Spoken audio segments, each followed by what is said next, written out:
ገና በኋላ ላይ ትንሽ ቆይተ ብለው አንተም ራስህን የምታምጠው ነው የሚሉ አትጠራጠር። ይህንን ምንም ግንዛቤ ውስጥ አስገባ። ኤርሚያስና ቢንያም ዳጊ ናቸው ሲያምጡ የታዩት እዛ ጋር ሊሉ ይችላሉ። አልሰማህም?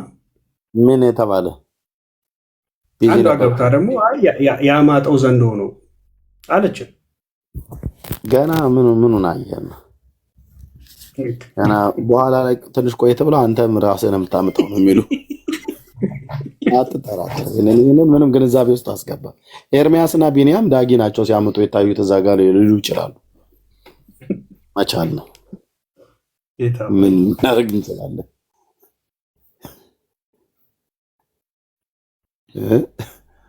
እኔ መጽሐፍ ቅዱስን ያላነበበ ትውልድ ወንድሞች እናቶች በቃ እንደዚህ ነው እና በጌታ እንለምናችሁ ኦርቶዶክሳውያን እዚህ በጣም ብዙዎች ስላላችሁ ምሰሙ ከ10 ምናምን ሺህ ሰው በላይ ነው ቁጭ ብሎ እየሰማ ያለው። መጽሐፍ ቅዱስ አንብቡ እባካችሁ፣ መጽሐፍ ቅዱስ አንብቡ፣ መጽሐፍ ቅዱስ አንብቡ።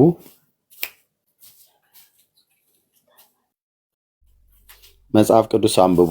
ይሄን ነው የምተውላችሁ። ጸጋና ሰላም ይብዛላችሁ። እኔ በዚሁ ልሰናበታችሁ ነው። ለዛሬ ይበቃናል። 5 ሰዓት ያህል ቆየን። ይህን ክፍል ደጋግመን ጠይቅና በደንብ የሚያወሩ ሰዎች ካሉ በተለይ የኢትዮጵያ ምሽት አካባቢ ላይ እንገባበታለን። ምክንያቱም ይኸውላችሁ ኦርቶዶክሳውያን የሆነ ክፍል ተጠቅሱና ለእናንተ የስተት ትምህርት እንዲሆናችሁ ክፍሉን የሰው ስጥ ላይ የቆመ አውራ ዶሮ ይመስል ሙንጨርጨር ታደርጉታላችሁ የመጽሐፍ ቅዱሱን ክፍል። ይሄ ነው እኔ አንዱ የሚያበሳጨኝ። ሰው ለስተት ትምህርቱ የእግዚአብሔርን ቃል ጠቅሶ ያለ አውዱ ይፈታዋል፣ ወይ ደግሞ ይሄ ሰላላ መላላ የሚባለው አይነት ነገር ያደርገዋል ማለት ነው። ግማሹን ይፈታና ግማሹን ይተዋል። ሴቲቱ መቤታችን እችልና ዘንዶስ ብለህ ስትል ዘንዶን ዝለለው ይልሃል። ለምን ትዘለዋለህ? የሴቲቱ ጭንቅላት ላይ ያለውን 12ቱን ከዋክብት ይፈታልና የዘንዶ ራስ 10 ቀንዶች ብሎ የሚለው እንደው ብለህ ስትል ቀንድ ማለት አንድም ለማማሰያነት ይጠቅማል፣ ሁለትም ደግሞ እንትን ለማንኪያ ተሰርቶበት ሾርባ መጠጫ ይሆናል ምናምን ነገር ብቻ ብሎ የማይሉ ነገር የለም። እና ምንድነው ቀንዱ? ራሱስ ምንድነው? ዘውዶቹስ ምንድናቸው? በቃ ስቃይ ነው የሚሆነው። አምጣ ነው የወለደችው፣ ሳታምጥ ነው የወለደችው። አምጣ ነው ብሎ ካለ ሳታምጥ ወለደች የሚል አለ። እሱ ሊፈርስበት ነው። ሳታምጥ ነው የወለደችው ብሎ ካለ አምጣ የወለደችው ብሎ የሚለው እዚህ ጋር ያለውን ደግሞ ክሌም አድርገውታል። ሰው በራሱ ቃል ስቃይ ውስጥ ይገባል። ወንድሞች እናቶች፣ አትድፈሩ የእግዚአብሔርን ቃል። ይሄ ራዕይ መጽሐፍ ምዕራፍ 12 ላይ ያለ ክፍል ስለ ማርያም የሚናገር ነው ብለህ ካልክ በጣም ብዙ ነገር ነው የምትመልሱት። በጣም ብዙ ነገር ስለ ማርያም አይደለም የሚናገረው። ለጌታ እናት ለማርያም የሚናገር ስንት ክፍል አለ? እንደው ነው እንኳን ብለህ ብትል ይሄንን ለማርያም የተባለ ክፍል አለ እንኳን ብለህ ብትል 17 ቁጥሮች ነው ያሉት። ምዕራፍ 12 ራዕይ ማለት ነው። 17 ቁጥሮች ነው ያሉት። 12ኛውን ምዕራፍ ራዕይ መጽሐፍ ምዕራፍ 12ቱን ምዕራፍ ከ22ቱ ምዕራፍ ጋር አገናኝተ ነው። በተለይ ከ22ቱ አራቱን እንቀንስ፣ ማን ነው 3ቱን እንቀንስ፣ 19ኙን ምዕራፍ አገናኝተ ነው የምተረጉመው። ኦኬ ከ3ቱ ከ5 እንቀንስ። ምዕራፍ 21 እና 22 ሌላ ነው የሚያወራው ስለ አዲስቱ ኢየሩሳሌም ነው። ምዕራፍ 19 20 እና 21 22 አራቱ እና ከፊት ለፊት ደግሞ ምዕራፍ 1 2 እና 3 7ቱ ምዕራፍን እናንሳ። ከ22 7 ስንት ነው? 15። የራእይ መጽሐፍን ምዕራፍ 12ን ለመፍታት 15ቱን ምዕራፍ አያይዘ መተርጎም አለብህ። ምዕራፍ 19 ስለ በጉ ሚስት ስለ ቤተክርስቲያን የሚናገረው፣ ምዕራፍ 20 ስለ አዲስቱ ኢየሩሳሌም ነው። ምዕራፍ 21 ማን ነው? ምዕራፍ 20 ስለ አውሬውና የአውሬው መፈታት የሺው ዓመት መንግስትም ጭምር አለበት። ምዕራፍ 21 አዲሲቱ ኢየሩሳሌም አለ። ምዕራፍ 22ም ተመሳሳይ ነው። አራቱን ከፊት ለፊት አራቱን ከኋላ የራእይ መጽሐፍም ማለት ነው። ማነው ሶስቱን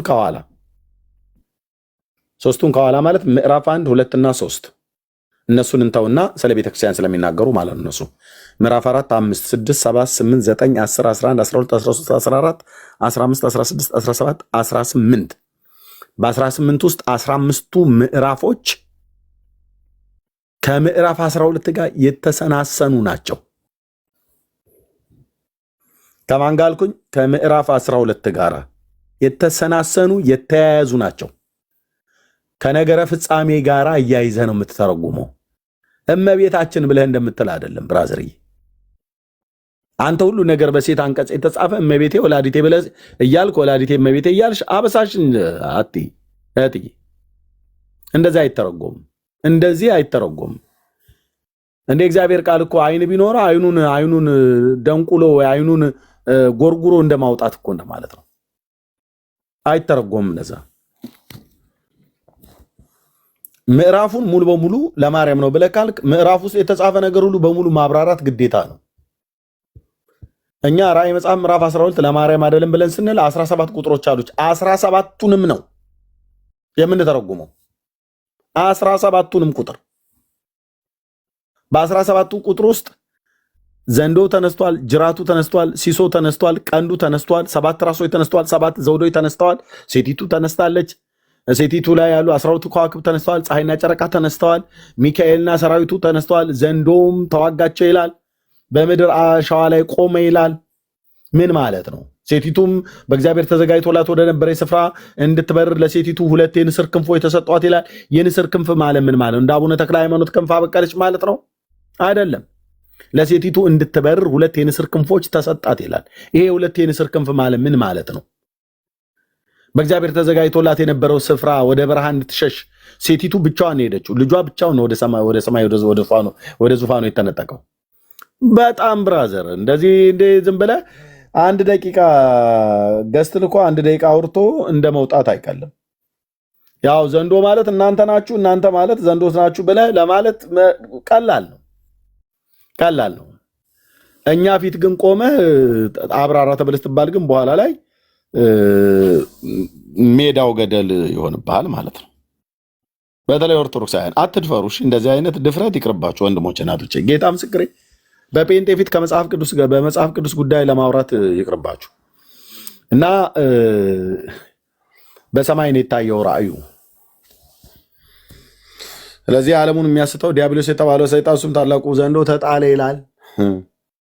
መላእክቱም ከእሱ ጋር ተጣሉ ይላል። ሚካኤልና መላእክቱን ዘንዶውን ተዋጉት ይላል። የት ነው የተዋጉት? ቦታው የት ነው? በሰማይም ሰልፍ ሆነ ብሎ ነው የሚጀምረው። ሰማይ ብሎ ሲል የትኛው ሰማይ? አየህ፣ በእናንተ እንኳን በኦርቶዶክስ 20,500 ሰው ከኋላ ያለው ተደብቆ ይሰማል ላይ ይኮመኩምልሃል።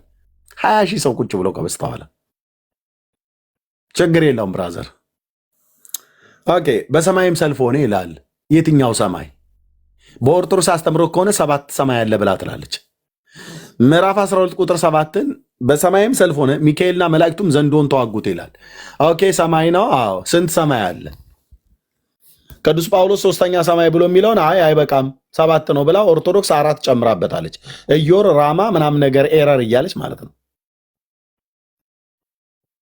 የትኛው ሰማይ ላይ ነው ሚካኤልና መላእክቱን ዘንዶን የተዋጉት?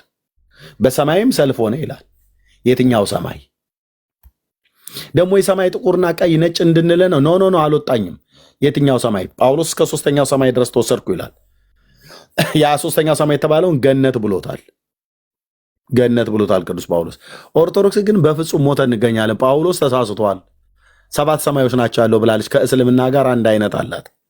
ባይዘው አብረው ነው የሚፈሱት የሶሪያ ወንዞች ሁለቱ አባናና ፋርፋ። 7 ሰማይ በእስልምናም 7 ሰማይ አለ ተብሎ ሲባል አይነት ነገር የሰማው መስሎኛል። እዮር ራማ ምናምን ነገር ኤረር ብለው ማለት ነው 7ቱ ሰማያት። እሺ፣ የትኛው ሰማይ ላይ ነው ታዲያ ሚካኤል ከዘንዶ ጋር የተዋጋው? ይሄኑ መልስ ታመጣዋለህ ማለት ነው። ታመጫዋለሽ። እንዲህ ዝም ብሎ ሽንሽን ቀሚስሽን ለብሰሽ ገብተሽ ተሳድቦ እንደመውጣት አይቀልም።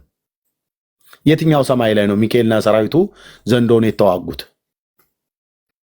ከዘንዶ ጋር የሚደረገው ውጊያ መቼ ነው? የኃላፊ ጊዜ ነው ወይስ የመጻኢ ጊዜ ነው? ይሄን ሁሉ እንጠይቃለን ማለት ነው። አንተም ትጠይቀናለህ ማለት ነው።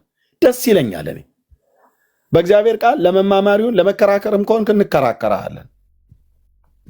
አትከራከሩ ተብሎ ተጽፏል ምናምን ነገር ብለህ የምታመልጥበት ነገር አይደለም። እንከራከራለን።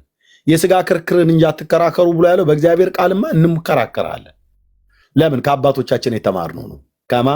ከነ ቅዱስ ጳውሎስ ራሱ ጌታ ኢየሱስ ክርስቶስ ሲከራከራቸው አልነበር? ስለ ሕግ እኮ ይከራከራቸው ነበር። የለም እንዲህ ነው ተብሎ የተጻፈው እንደዚህ ነው። አይ እንደዚህ ብለሃል አንተ ሙሴ እንደዚህ ብላ ብሎ ሲል ኖ ሙሴ እንደዚህ ብሎ ቢል እኔ ግን እላችኋለሁ እያለ ማለት ነው። ማና አንተ ምናምን ነገር እያሉት ክርክር ነበር። እንከራከራለን። የስጋ ክርክር ቅንዓትን ስለሚያመጣ እሱን እኛውን ክርክር ነው ተው ያለው ገላትያ ላይ የስጋ ስራ ነውና እሱ የተገለጠ ነውና እሱን ተውት ይላል። በእግዚአብሔር ቃል እንከራከራለን አልኩ። ሱሬ እስኪወልቅ ድረስ ነው የምንከራከር። አንተም እንደዛው ልታደርግ ነው የሚገባው። በእውቀት በመረጃ በተጻፈ በብሉይ በአዲስ በቤተክርስቲያን መጽሐፍት ታመጣለህ፣ እናመጣዋለን። የለም ማምታታት ብለናል የሚባል ነገር የለም። ሴቲቱም እመቤታችን ነች፣ በቃ እመቤታችን ብለናል እኛም እናንተም በሉ የሚባል ነገር አይሰራም ወንድምዬ። የማነች እመቤት? ከየት ነው ያመጣት? የሌለ በእግዚአብሔር ቃል ላይ ለእሷ ያልተጻፈ ተጽፏል ብለህ ጠምዝዘህ በነገረ ፍጻሜ ላይ ሊሆን ያለውን ትንቢት ባይዞ የራእይ መጽሐፍ የትንቢት መጽሐፍ ነው።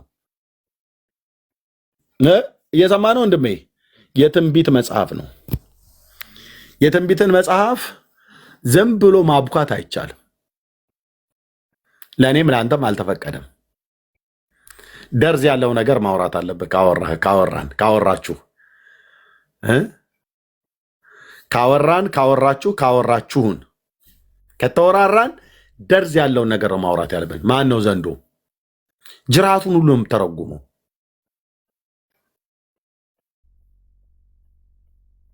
አይኔ ስለ ሴቲቱ ነው ስለ ዘንዶ አልናገርም ብለህ አትልም። ትናገራለህ። 10 ቀንዶች መብራራት አለባቸው። 7 ራሶችና 7 ዘውዶች መብራራት አለባቸው እኮ ነው ብዬ የምልህ። እሱን ካላብራራ ከነገረ ፍጻሜ ጋር ተገናኝቶ እሱን ካላብራራ ታዲያ ምኑን አንተ ታዲያ አገልጋይ ሆንክ? ኦርቶዶክሳውያን እየሰማ ነው? አዎ።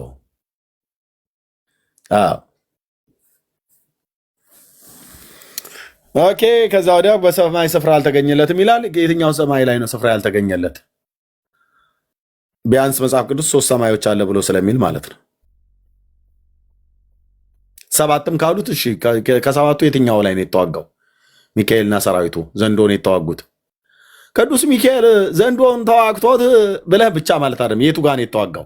መቼ ነው የሚዋጋው? ተዋግቶ ከሆነ መቼ ነው ጦርነቱ የተደረገው? ካልተዋጋ መቼ ነው የሚዋጋው? ይሄ ሁሉ ይብራራል ማለት ነው። በሰማይም ስፍራ አልተገኘለትም ይላል። ከዛ ዓለሙን ሁሉ የሚያስተው ዲያብሎስ ሰይጣን የተባለው ታላቁ ቀይ ዘንዶ ወደ ምድር ተጣለ፣ መላእክቱም ከሱ ጋር ተጣሉ። ታላቅም ድምፅ ሆነ በሰማይ የወንድሞች ከሳሽ ተጥሏል ብሎ ይላል። ከበጉ ደም የተነሳ ከምስክራቸው ቃል የተነሳ ድል ነሱት ይላል። ከዛ ደግሞ ሰማይና በውስጧ የምታድሩ ወዮላችሁ ይላል።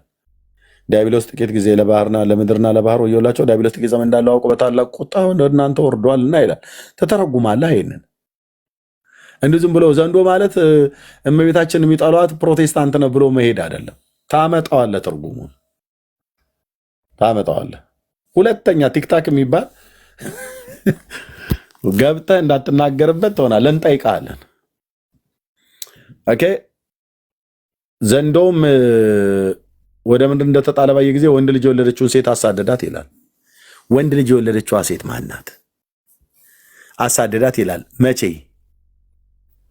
በግብፅ ይልልሃል። እንዴ ግብፅ አይደለም ይሄ፣ ግብፅ አይደለም።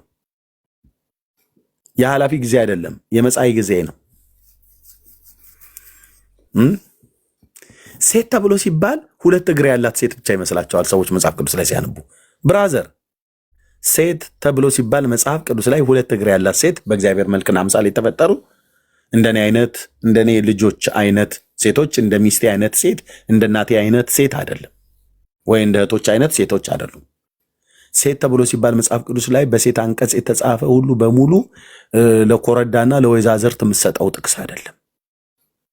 አንዳንዴ ሴት ቤተክርስቲያን ሆና ትገኛለች። ሴት አገር ሆና ትገኛለች። ኦኬ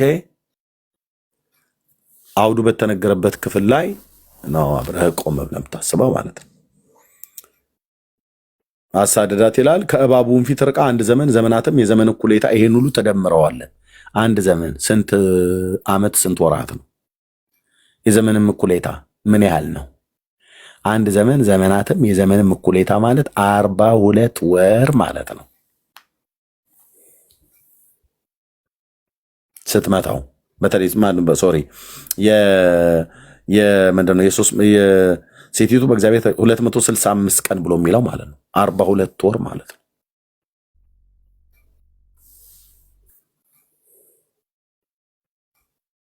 እ 42 ወር ደግሞ 3 ዓመት ከ6 ወር ማለት ነው።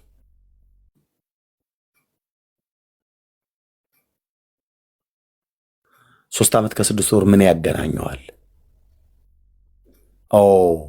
አውሬው በሱባኤው እኩሌታ ላይ ከእስራኤል ጋር ኪዳንን የሚያፈርስበት ነው የሚሆነው። እስራኤል ኪዳኗን ታፈርሳለች።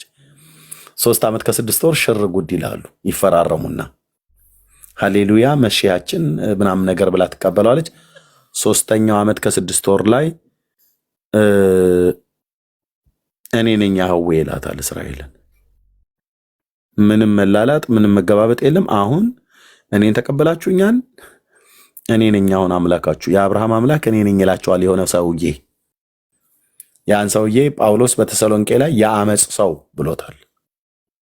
አውሬው ተብሎ ተጽፏል ራእይ መጽሐፍ ምዕራፍ 11 ላይ። ይህንን አሁን ኦርቶዶክስ ያውቃል እንዴ ብራዘር? እኔ እኮ አንዳንዴ የራርተንላችሁ ነው ገብተው የምትሉትን በሉ ብለን ዘንዶ ማለት ፕሮቴስታንት ነው ብለህ ስትል እየሳቅንብህ እያላገጥንብህ የምንሰማህ ብራዘር ምንም እንደማታመጡ ምንም እውቀትም እንደሌላችሁ እርግጠኛ ሆነን ስለምናቅ ነው የምንጠይቃችሁ። ያው ከስድብ ባለፈ ግን እንደምትማሩ ከሆነ ብሎ በሚል ማለት ነው። አታፍሩ። ዘንዶ ፕሮቴስታንት ነው ብለህ ስትል አሁን እኛ ዘንዶ ኦርቶዶክስ ነች ብለን ብንል ነገ ጥቁር ይለብሳሉ ወጥተው እንዲህ አሉን፣ እንዲህ አይነት ክርስትና አለ እንዲህ ምናምን ነገር ብሎ በሚል ማለት ነው። ና ግባ እስቲ ሞክረኝ። ዴቪድ ኤፒ ዴቪድ ና እስቲ ሞክረኝ። ና ይልከላል ና እስኪ አቤት እውቀት አልክ አይደል? ራስን ትጠላለህ አልኩ። ገብተህ ብታወራ በዚህ ጉዳይ ላይ አቅም ካለህ የምታወራ ከሆነ ስትወጣ ሁለተኛ ብለህ ትላለህ። ና ገበያው ልኬልሃለሁ።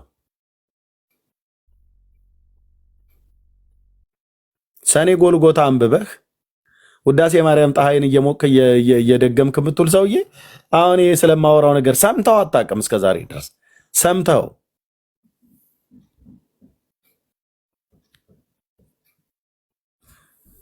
አታውቅም። ይሄንን ኦነስትሊ ነው ያ ሲሪየስ ሰምተውት አያውቁም። ቃሉን ራሱ ነው እንኳን ሊያብራሩት ቀርቶ አይደለም በመስማት ደረጃ ሰምተውት አያውቁም። የት ያውቃሉ? ጌታ እግዚአብሔር ምስክር እኮ ነው አልኩ። የት ያውቁታል? እሺ እና ከባቡ ፊት ርቃ ዘመን ዘመናትም የዘመናቱን እኩሌታ እንድትመገብ በእግዚአብሔር ተዘጋጅቶላት ወደ ነበረው ስፍራ ወደ በረሃ ሸሸች ይላል። ይሄ ስፍራ የት ነው? ግብፅ አገር ይላል። እንዴ ግብፅን አትለይም? ማቴዎስ 2 ላይ ነው ወደ ግብፅ የበረረችው ማነው የሄደችው? ለሴቲቱ የተሰጣት 2 የንስር ክንፍ ምንድን ነው? ንጽሐ ድንግልናዋና ንጽሐ እንትኗ ምናምን ነገር የለም። እንዲህ የሚባል ተረት የለም ብራዘር። እንዲህ የሚባል ትምህርት የለም። እንዲህ የሚባል ትምህርት የለም። በስጋሽም ድንግልነሽ በህሊናሽም ድንግልነሽ ይላል። የለም እንዲህ የሚባል የህሊና ድንግል የሚባል ነገር የለም። ዳርያስ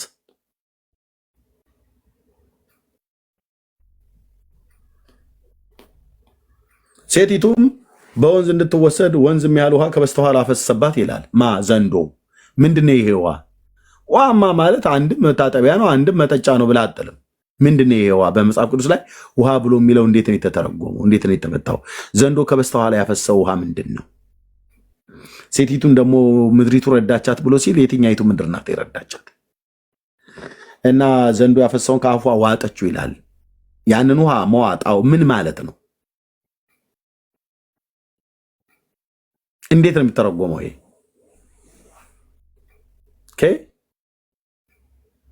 ዘንዶ በሴቲቱ ላይ ተቆጥቶ እግዚአብሔር ትእዛዝ የሚጠብቁትን የኢየሱስ ምስክር ያላቸውን ከዘራዋ የቀሩትን ሊዋጋ ሄደ፣ በባህር አሸዋ ላይ ቆመ ይላል።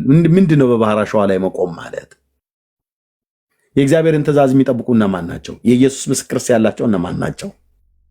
17ቱን ቁጥር እንደዚህ በወፍ በረር በደንብ ትተነትኑታላችሁ ማለት ነው። ጴንጤ የሆንኩባትን ቀን እባርካታለሁ። ወንድሞች እናቶች፣ በጣም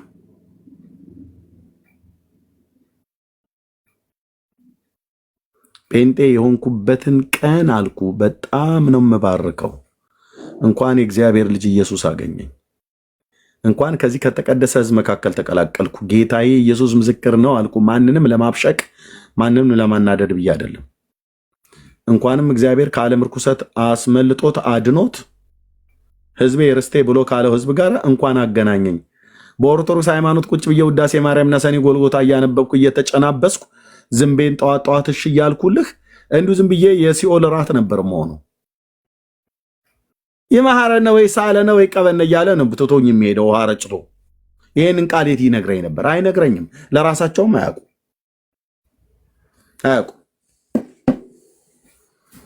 ማይሰራ ኃጢአት እግዚአብሔር ይፍታ ይልሃል። ራሱ ሳይፈታ ሰውን የሚፈታ ማለት ነው እንዴ? ከሲኦል እስራት የሚፈታውን የእግዚአብሔርን ቃል አዳፍኖ ሲያበቃ ከእጁ ላይ ካለ ነገር ሊፈታ ይፈልጋል።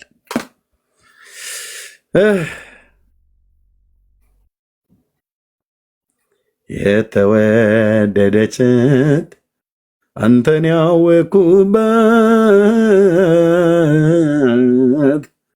እንደምን ያቺ ቀን የተባረከች ናት። መደነቄ በስቷል ካወኩ ጀምሮ ይቆጨኝ ነበረ ያንተ ባልሆን ኖሮ። ፍቅር ነክቶኛል ምን እልሃለሁ፣ እጄን ዘርግቼ አመልክሃለሁ። አባዬ የተወደደች ናት አንተን ያወቅኩባት እንደምን ያቺ ቀን የተባረከች ናት። ጌታዬን የተቀበልኩበት ቀን ማለት ነው።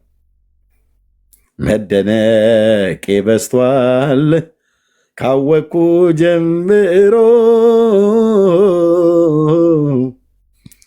ይቆጨኝ ነበረ ያንተ ባልሆን ኖሮ። ፍቅር ነግቶኛል። ላልዬ ጌታ ዘመንን ይባርክ። ዳጊዬ ጌታ እግዚአብሔር ዘመናችሁን ይባርክ። ሊሊሻዬ ጌታ እግዚአብሔር ዘመናችሁን ይባርክ። እናንተ ለቤተ ክርስቲያን ስጦታችን ናችሁ። የአቶ ጥላሁን ልጆች በእውነት የተባረኩ ናቸው። በእውነት አምልኮ በኢየሱስ ክርስቶስም በቃ እኔማ አጥንቴ ውስጥ ነው የገባው አልኩ። አጥንቴ ውስጥ ዶክተር ላሊ አጥንቴ ውስጥ ነው መዝሙሮቹ የገቡት።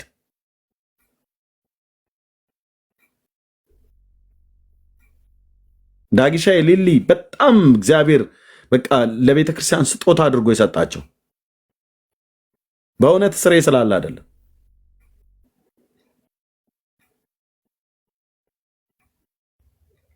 ፍቅርህ ነክቶኛል ምን እልሃለሁ፣ እጄን ዘርግቼ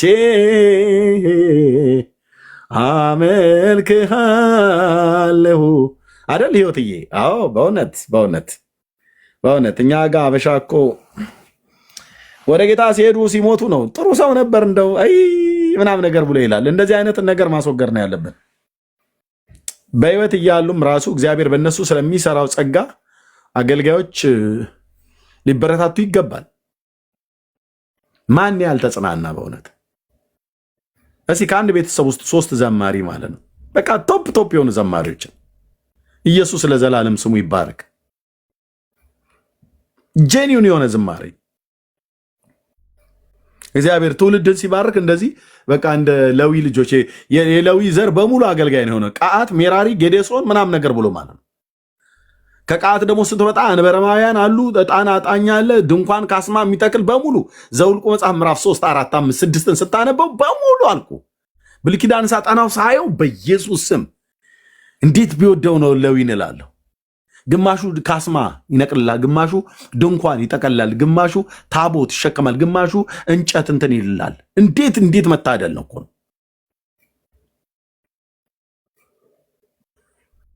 እነ ዳጊ ቤት ገብቶ በሙሉ ዘማሪ ያደረገልን ማለት ነው። በዝማሬው ሲገርመን ደግሞ አሁን ጌታ ደግሞ እንደዚህ ደግሞ እንዲያገለግል ጌታ እድል ሰጥ። ስለ እውነት ጌታን ስለነሱ አመሰግናለሁ፣ ስለነሱ እናመሰግናለን። ያቺ ቀን የተባረከች ናት ብለዋል። ጌታን ያወቅንባት ቀን ዶክተር ላልዬ እንደዛ አለ። እንደምን ያቺ ቀን የተባረከች ናት።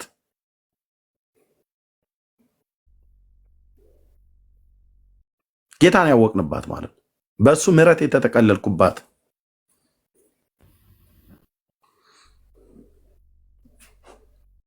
መደነቄ በስቷል ካወቅኩ ጀምሮ ይቆጨኝ ነበረ ያንተ ባልሆን ኖሮ።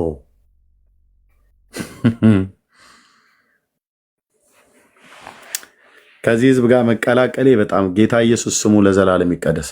ለምን እንደው ታውቃላችሁ? አምጥታ ወደ እናንተ መጥቼ ፉዞ አድርጋችሁ አላስቀመጣችሁኝም ጴንጤዎች።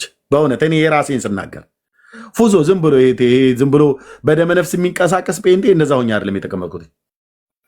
ሁሌ በቃ የሚገርመኝ ነው። በቃ እዛው ወደ ምስራቅ ተመልከቱ እያልኩ እንደምለው እዚህ መጥቼ እንደዛ ማለት አልችልም። ስመጣ እዚህ አዲስ ዓለም ነው፣ እዚህ አዲስ ፍጥረት ነው። ቦሱ እዚህ ተቀይሯል። ንጉሳችን ኢየሱስ ክርስቶስ ነው ሊቀ ካህኑ።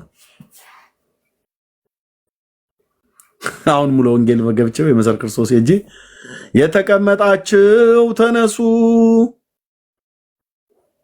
ወደ ምስራቅም ተመልከቱ፣ ወደ ደቡብም በኩል ዙሩ፣ ሴቶችና ወንዶች እርስ በርስ እንዳትተያዩ።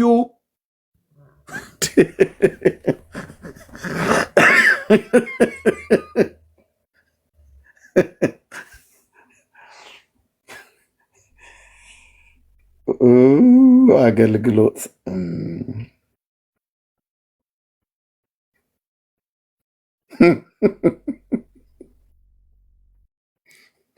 ተንኮለኛ ዲያቆን በመስቀል ውስጥ በመስቀል ቀዳዳ ውስጥ አጮልቆ ያይልሃል። እንደ ፈሌ አይነት ማለት ነው። ማነው ምንድነው ማለት እንዴት ነው የሚባለው? ምንድን ያልኩት? ፈለቀች ኖ በቃ ተዉት። አንዳንዴ መስለሉኝ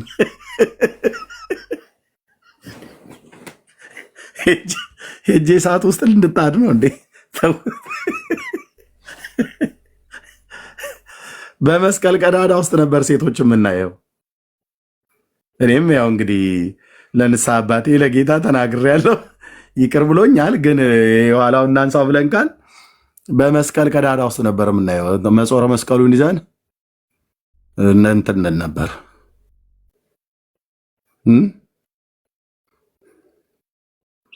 በዛው አካባቢ ነበር የምንሽከረከረው።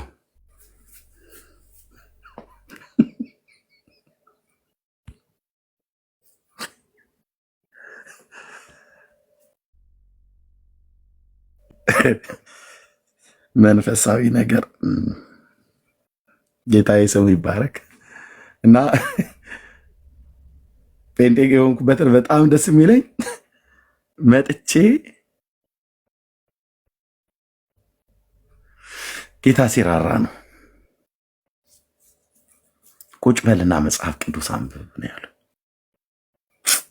ጉባኤ እግዚአብሔር ቤተክርስቲያን አሴምብሊ ቸርች። ውብዬም በኋላ ስሰማ ለካ እዛው ነበረች አለችው። እኔ ግን በነበርኩበት ሰዓት ላይ ጩጬ ሳትሆን አትቀርም። ናትም ደግሞ ቁጭ በልና መጽሐፍ ቅዱስ አንብብ፣ በግልህ አንብብ፣ በህብረትም አጥና፣ ወዲያ ወዲህ አትበል። ማደግ ከፈለክ ብላ። እንደዚህ አይነት ነገር ነው የነገሩኝ። ብላ ሲሉኝ እኔ መጀመሪያ ላይ እንደው ምናልባት ሰውነቴ ቀጭን መስሎኝ በእውነት ይሄ ስጋዊ ነገር የሚበላ ነገር ነበር የመሰለኝ። አይ ቁጭ ብለህ ቃሉን መብላት አለብህ አሉኝ። ደግሞ ቃል ይበላል እንዴ ናም ነገር ብዬ ማለት ነው። ይሄ ቋንቋ ለእኔ አዲስ ነው። ቁጭ ብለህ ቃሉን ብላ እና ቃሉን አሰላስል ብለው ሲሉኝ ያው እንደው ዘከይ ቤጤ ነገር መስሎኝ ነበር፣ እውነቱን ስነግረህ ማለት ነው።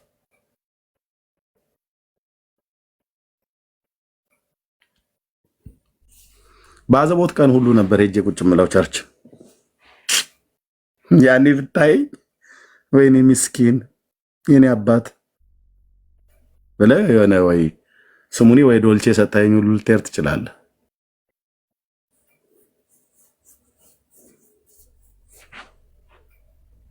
በአዘቦት ቀን ሁሉ ሄጄ ማለት ነው። እዛኛ ድሮ ቤቴ በአዘቦት ቀን ስንሄድ የሆነ የሚበላም የሚጠጣም አይጠፋም። እዚህ በአዘቦት ቀን አይደለም በሰንበት ቀን እነ ውቤ ሲመጡ ባዶ እጃቸውን ነው የሚመጡት። ጌታ ይመስገን ብለው መጽሐፍ ቅዱስ ብቻ አንጠልጥለው ነው የሚመጡት የጴንጤ ሴቶች። የታዘብኩት ይህንን ነው። እዛ እኮ ባቄላ ቆልተው ይዘው ይመጣሉ። እዚህ ቦርሳዋን ይዛ በቃ መጽሐፍ ቅዱስ ይዛ ጌታ ይመስገን ሃሌሉያ በቃ አለቀ። እኛን አባከና ብሎ ዞር ብሎ የሚያስበን የለም። ብዙ ትውስታዎች ብዙ ትዝታዎች አሉብን። ልታጽናኑን ይገባል።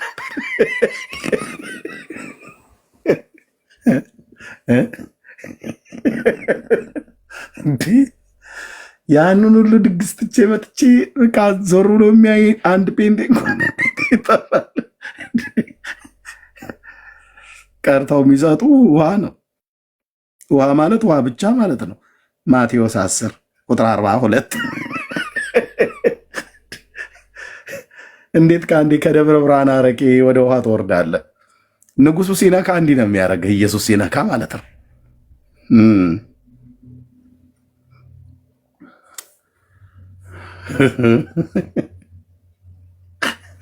ጌታዬ ስም ይባረክ። ነበት እኔ እኮ በቃ ብዙ ትዝታ እኮ ስላለብኝ ነው። ውልብ ይልብኝ ነበር እኮ አልኩ። የደጀ ሰላሙ ዘኪ ሁሉ እንዴ አንቺ ከአተርክክ ጋር እኮ የተመታኑ ምች እንዲህ በዋዛ የሚለቅ አልነበረም። ውልብ ይልብናል።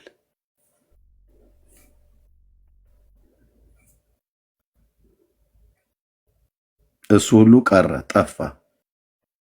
እኔ ለዚህ ነው አንዳንድ ኦርቶዶክሶች ጴንጤ ሆዱን ወዶ ነው ሄደው ብሎ ሲል፣ ብራዘር አትታለል። እሺ እውነቱን ልንገርህ፣ ሆድ ያለው ኦርቶዶክስ ጋር ነው። በደንብ ነው ያለው። ቡዴና እዛ ነው ያለው። እዚህ የሚያበሉ ማቴዎስ፣ ማርቆስ፣ ሉቃስን ነው ጠቅጥቀው የሚያበሉ። ሁሉም መጥቶ ስብከትም የሚያውቀው ይሰብካል፣ የማያውቀውም ይለማመድብሃል። ሃሌሉያ እያለ ማለት ነው።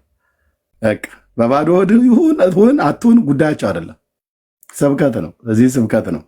የገላትያን ሲጨርስ የዘፍጥረትን ይጀምርልሃል። ሌላኛው መጥቶ ማለት ነው እስኪያዛጋ ድረስ ቃለ እግዚአብሔር ነው የሚቀጠቅጡ እዚህ ጴንጤው ቤት። እዛ ደግሞ ሆዳችን እስኪነረት ድረስ ያው ቄስ ሆዱን እያሻ ይበላል ተብሎ እንደሚባል እዛ ደግሞ በጣም ብራዘር መብል ያለው እዛ ነው። አባታችን ከዚህኛው አንቅዳለሁት እየተባለ ማለት ነው። ሊቀ ዲያቆን እስኪጠጡ ምን አለውት ይሄኛው እየተባለ ማለት ነው። እዛ በአፍ የሚገባ ፈሳሽ ነው። እዚህ ግን በመንፈስ ላይ ያለ እርካታ የምታገኝበት የእግዚአብሔር ቃል ነው። እንደኔ አይነት ከደጀ ሰላም ታዲያ ጠላ ትቶ የመጣ ሰው ሆድ አይብሰውም እንዴ? እኔ እኮ ልታጽናኑ ይገባ ነበር። በወቅቱ ሰው ቢኖር ኖሮ አይዞህ ቻለው፣ ህይወትንና ጠላን መርጠህ ሚዛን ላይ ማስቀመጥ አለብህ፣ ኢየሱስ ይሻልሃል ብሎ ያለ ሳይኖር ግን ጌታ ራሱ እየመከረ የኔ አባት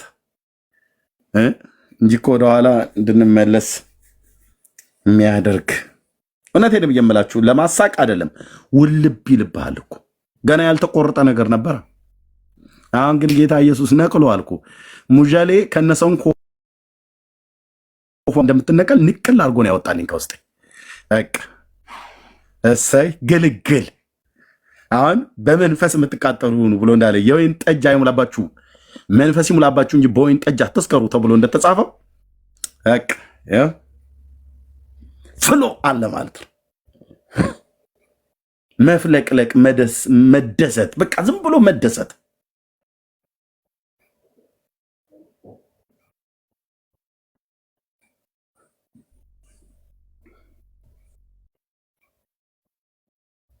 ቴንክ ዩ የኔ አባት።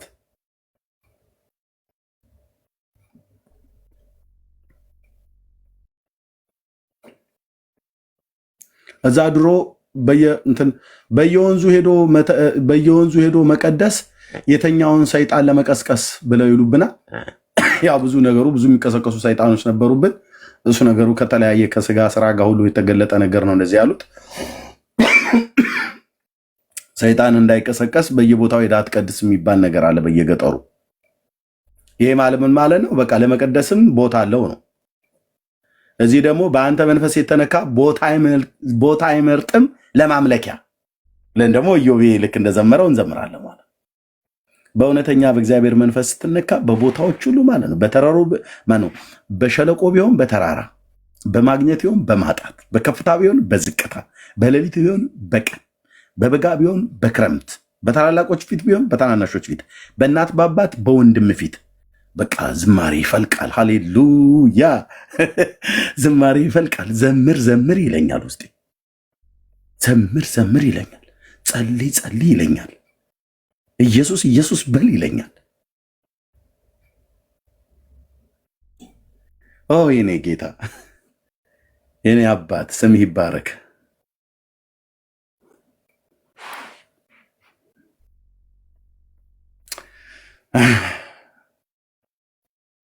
እንዴት ደስ ይላል ጴንጤነት! አንተ ጌታ ምስክሬ፣ በቃ ጴንጤነት በቃ በመንፈስ ቅዱስ ኃይል በእሳት ህይወት እየተነካ የምትኖርበት ነው። ሰላላ መላላ ሆነ ከጠዋት ጅብ ከሰዓት በኋላ ድብ የምትሆንበት አይደለም። ቸርች መንፈሳዊ ስትወጣ መላዊ የሚኮንበት ወጥ የሆነ ህይወት ማለት ነው።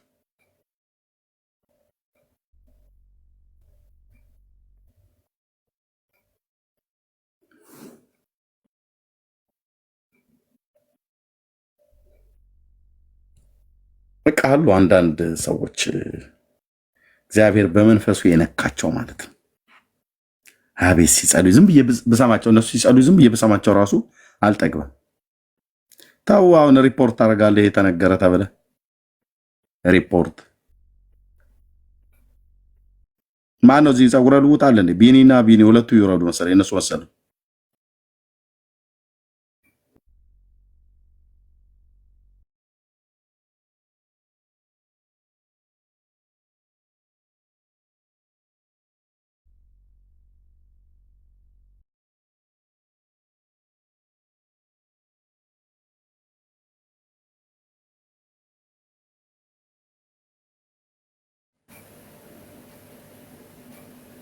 እሰማለሁ።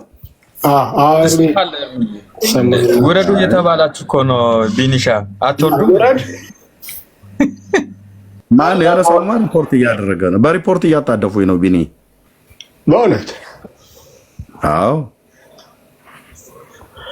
በለው አዎ። ዛግቼ ልወጣ ነው። ትንሽ ታገሱ ኦርቶዶክሳውያን ወገኖች፣ ትንሽ ታገሱ።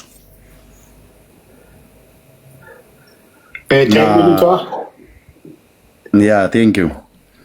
መጽሐፍ ቅዱስን ማንበብ እጅግ ይጠቅማል ወንድሞች፣ እናቶች እጅግ።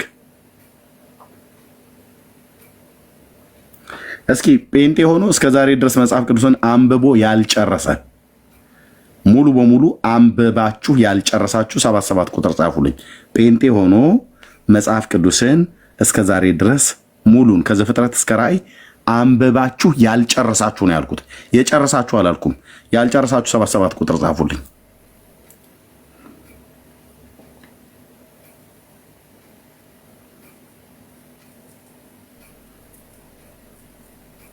የለም። እሺ እያየው ነው።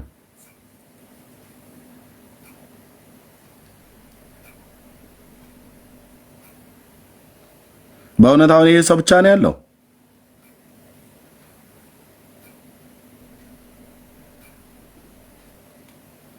አሁን ጌታን የተቀበላችሁበት ዘመን መቼ ነው ብዬ ብል አንዳንዱ በንጉሱ ዘመን ነው ጌታን የተቀበለው፣ ግን እስከ ዛሬ ድረስ አንብበው አልጨረሱ። በንጉሱ ዘመን ማለት በለውጡ ጊዜ ማለት በ66 ኃይለ ሥላሴ ሲወርዱ ደርግ ስልጣን ሲይዝ መሬት ላራሹ በተባለ ጊዜ ጌታን የተቀበለ ሰው ሁሉ አለ። እስካሁን ግን አንብቦ አልጨረሰም። ክብር ለጌታ ይሁን።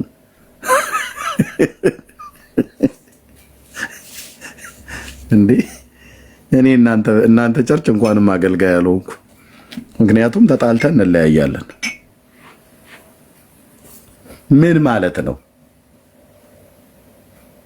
አንዳንዱ በኢህአዴግ ሲገባ ግንቦት 20 ላይ 1983 ዓመተ ምህረት የሬዲዮ ጣቢያውን ተቆጣጥረናል ብሎ ያለ ቀን ነው ጌታን የተቀበለው። እስካሁን ግን አለ ድፍን 38 ዓመት ቁጭ ብሏል። የኤፌሶን መጽሐፍ አውጣ ብለህ ስትለው ወደ ነገሥት መጽሐፍት ይገለብጣል። ታዲያ አሁን እኔ በስጋ ባገለግለው በእውነት ጌታ ይባርካ አይለኝም? ምን ማለት ነው? ጴንጤ ሆኖ መጽሐፍ ቅዱስ የማያነብ በጌታ በኢየሱስ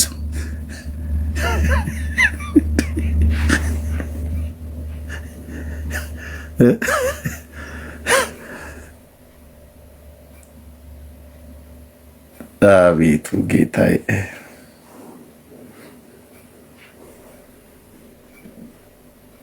በስቶልሻል አይደል? የጌታ ምሕረት አዎ በስቷል።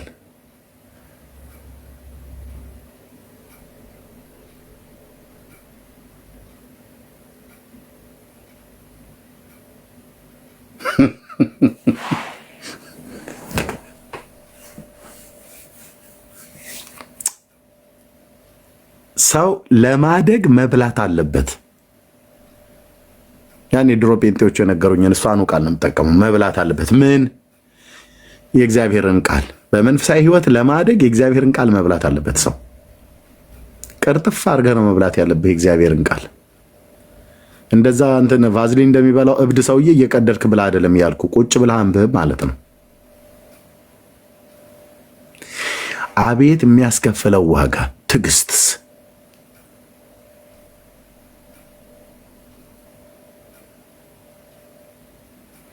ቼክ አድርጉት። የእግዚአብሔርን ቃል ለማንበብ ራሱ ጊዜ ወስጄ ቆይ በቃ የምበላውን ልብላላ፣ የምጠጣውን ጠጥቼ፣ የምታጠበውም ካለ ታጥቤ ወደ ሽንት ቤትም ሄጄ ተጸዳድቼ ምናምን ነገር ጨራርሼ መጥቼ ቁጭ ብዬ አነባለሁ ብለህ ስትል ሽንትህ 13 ጊዜ ይመጣብሃል።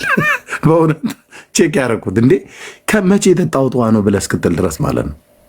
18 ጊዜ ነው ወደ ሽንት ቤት የሚያመላለስህ። ምንድን ምን ጠጥቼ ነው ብለህ እስክል ድረስ ማለት ነው። ፍርሃት ነው ወይ ኤክሰስ የሆነ ውሃ ጠጥቼ ነው? አቤቱ አቤቱ ጌታዬ፣ አንድ ጋሎኑ ቤት በኩል ነው የገባው። ይህን ውሃ መቼ ነው የጠጣሁት እኔ ብዬ ብቻዬን በነበርኩበት ጊዜ ማለት ነው። እንዱ ዝም ብሎ በቃ ያሸናል፣ ያስፈሳል።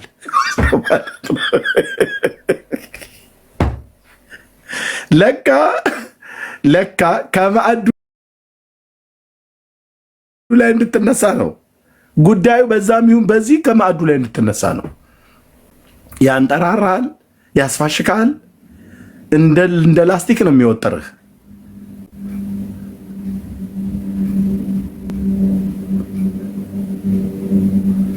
ደውሎ ማታቅ ሴትዮ ደውላ እሺ ኤርሚዬ ደህና ነህ ግን ጤንነትህ እንዴት እየሆንክ ነው ትለኛለች። እንዴ ደውላሽማ እኔ መጽሐፍ ቅዱስ ላነብ ቁጭ ስል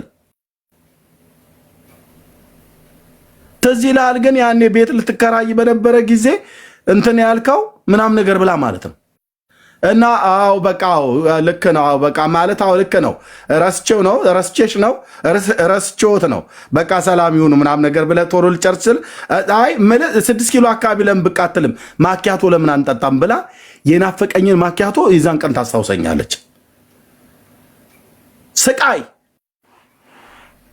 በዛ መካከል የሚፈጠረው እዚህ ጌታ መንፈስ ቅዱስ ቁጭ ብለህ ቃሉን አንብብ ብሎኛል። እኔም ቃል ለምድር ሰማይ ምድር ቢዘጋ ቢደፈን ቁጭ ብዬ ነው ማነበው ብዬልህ ተማምዬ ገና የምታጥበውን ታጥቤ የምጸዳዳውን ተጸዳድቼ ቁጭ ልል ስል ትደውላለች ያቺ ሴትዮ።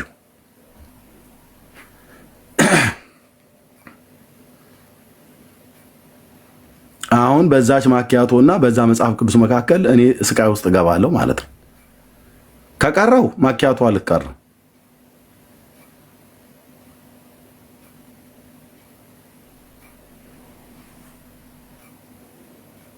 ከሄድኩ መጽሐፍ ቅዱሱ ሊቀር ተሰቃይቼ ነበር ለተወሰነ ጊዜ። እውነቱን ስነግር ደግሞ ወሬውም አለ። ማኪያቶ ብቻ አይደለም እኮ የድሮ ጴንጤ ሲገናኝ ጌታ ያደረገውን ታምር ከነበረ እርስ በርስ የምንገናኘው። አሁን በቃ ትንሽ ከፍ ሲል ማን ነው መዝሙር አወጣ እንዴ? ማን ነው? ዳጊ ነው። ኦኬ ተከስተስ አይኔ የተከስተ ብዙም አይጠመኝም፣ የዳጊ ነው የሚጠመኝ እያለን ደግሞ ወሬ አለ። ያው ቀጣ እንደዚህ ብለን አንበል እንጂ ብቻ በአንድ በተዘዋዋሪ መንገድ ማለት ነው። ጌታዬ ረዳኝ አልኩ። ሽንቴ ስንት ጊዜ እንደሚመጣ እንደነበረ መጽሐፍ ቅዱስ ላነብ ስቀመጥ ጠጥቼ የማላቀው በሌሊት የጠጣሁት ይሁን በምን የማላቀው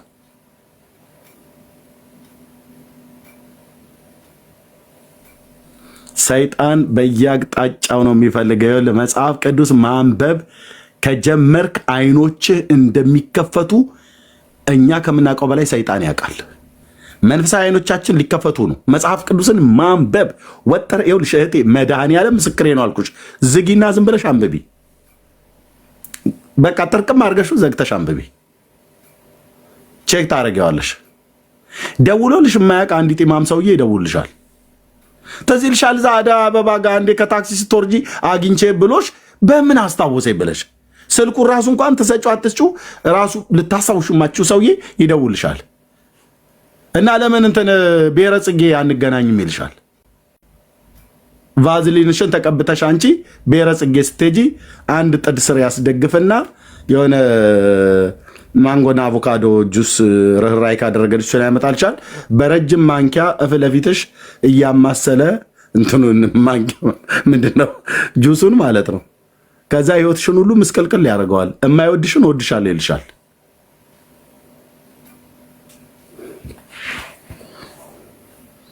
ያኔ አንቺ ሰማይ ምድሩ አይንሽ ይገለባበጣል። በቃ 360 ዲግሪ። ከዛ ቅዳሜ ቀጠና 2 ሄደሽ ተገስጾ ካልሆነ በስተቀር አይወጣልሽም ያ ሰውዬ። አንዳንዱ እኮ እንዳለ ነው የሚገባው።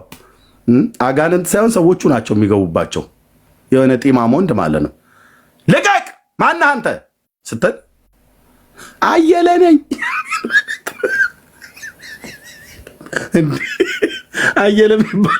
አየለ የሚባል መንፈስ አለ እንዴ? አየለ ነኝ ይላል። ከዛ ወደ አይምሮዋ መልሳት ብለህ ቁጭ አድርጌ እኔ በጉባኤ እግዚአብሔር በእውነት ስንት እኮ ነበር የምናየው ነበረው። ወደ አይምሮዋ መልሳት ብለህ ወደ አይምሮዋ መልሳት ብለህ ወደ አይምሮዋ ከመልሳት በኋላ ካውንስል ስናደርጋት ስናወራት ለጠራ አስተሮ ያገኘችው አንድ አየለ የሚባል ሰውዬ ነው። መንገድ ላይ ስትሄድ ማለት ነው። ያው እንደ መጥቆራ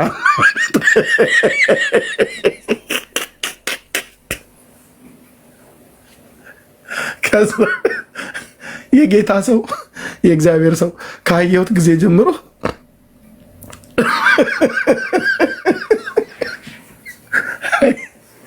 አቤት ስንቱን እኮ ነው ያለፍነው። ካየሁት ጊዜ ጀምሮ በቃ እዚህ ልቤን ይሸቀሽ ታው ይልተኛበት ጌታ እንዴ! እኔ ብዙ ነገር ትዝም ይለኝ ለምንድን ነው ግን ልቤን ይሸቀሽቀኛል ትላለች።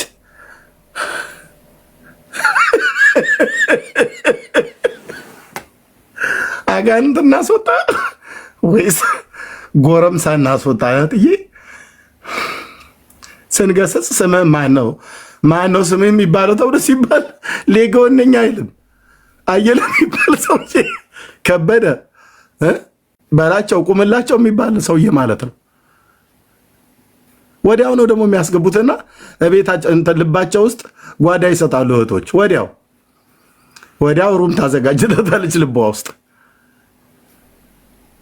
ስቃይ። እኔ ተጣልቻለሁ ከሴቶች ጋር ቸርች ውስጥ እውነቴን ብዬ በአንድ ጉሩ ያቆምኩት ቸርቹን፣ የእኛ ቸርች አሴምብሊ ቸርች። ስርዓትሽን ያዥ ብያት ማለት ነው። ቤተሰብ ነና እንደ ቤተሰብ ነው የምንነጋገረው። ስርዓት መኖር አለበት እኮ ነው ብዬ እያልኳት ወዲያውኑ አስገብተው ሩም ይሰጡታል ክላስ ውስጥ ማነው ልባቸው ውስጥ። ከዛ ሸቀሸቀኝ ትላለች። የእሱን ነገር ሳስብ ስንቅር ይልብኛል እያሉ ማለት ነው። ካውንስል እናደርጋለን። ከዛ ኦኬ አንዴ ልንጸልይልሽ ነው በጸሎት መንፈስ ሁኚ ብለን ስንጸልይ ይላል። ማነህ አንተ ደግሞ ማንም የምትባለው? ብር አለንጋ ነኝ ይለናል፣ የጂኒ ስም ይጠራል ብለን ስንጠብቅ ቁምላቸው የሚባል ሰውዬ ነው ደግሞ ሌላኛው ማለት ነው። ካውንስል ስናረጋት ነው ግን የምትነግረን።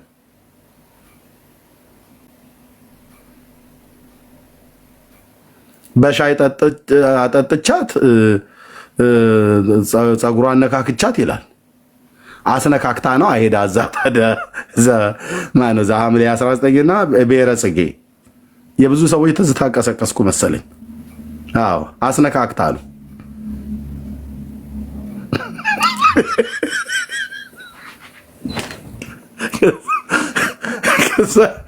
ከዛ የፈውስ ፕሮግራም ላይ ቀኝ እጃችሁን ወደ ላይ አንሱ ተብለን እንባላለን። ያዘናል፣ እናነሳለን። የት እንሄዳለን ታዲያ? ገስጹ አንዴ ይለናል። ስንገስጽ ማዕከላችን አጠገባችን ያለችዋ እኛው ይዘናት ሄድነው ቸርች ትወርቃለች። እህቶች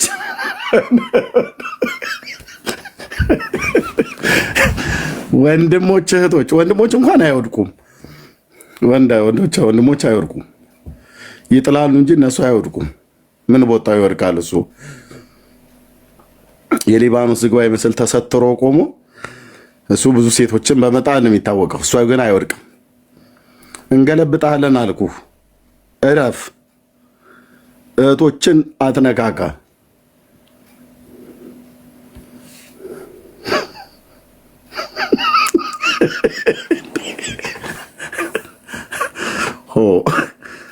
ቤት ታጣሉኝ እንደ እናንተ በሀገር ሰላም ታጣሉኝ እንደ አንተዬ።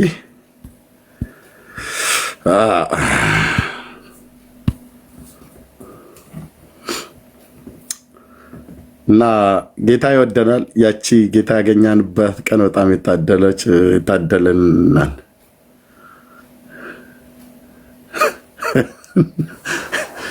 ስንት ነገር ነው ትዝ የሚለኝ እኔ እንደዚህ አንዳንዴ ስል በእውነት ጌታ ይባረክ።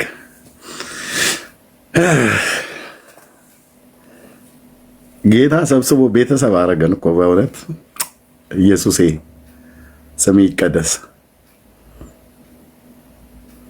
ስለተወደድንበት መወደድ፣ ስለተማርንበት ምሕረት፣ ስለዳንበት ጸጋ፣ በዚህ ፍቅር አንዳችን ከአንዳችን እንድንኖር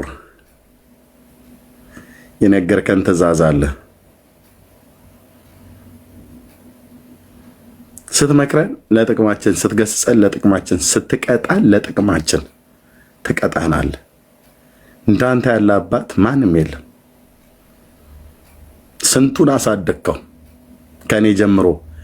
ስንታችንን አበላህን፣ ስንታችንን አጠጣህን፣ ስንታችንን አለበስከን፣ ለወግ ለማድረግ አበቃን። ሚስት አግብቼ ልጆች እንደወልድ የሶስት ልጆች አባት አደረከኝ። ልጆችም ያልወለዱ እንኳን እናቶችና እህቶችና ወንድሞች ቢኖሩ ያ ራሱ አንተ ስላለን በቂያችን ነው። ክብር ሆንከን፣ መጠጊያ አምባ፣ ጥላ ከለላ ሆንከን። የእግዚአብሔር ልጅ፣ የዳዊት ልጅ አንተን ስናስብ ውስጣችን በፍቅር ቅጥል ይላል፣ ደስ ይለናል። አልቅሰን ማንጨርሰው የእንባ ጎርፍ አይኖቻችንን ይቀድመናል። በአንተ መወደዳችን ስም ለዘላለም ይባረክ። አባዬ ስም ለዘላለም ይባረክ። አባ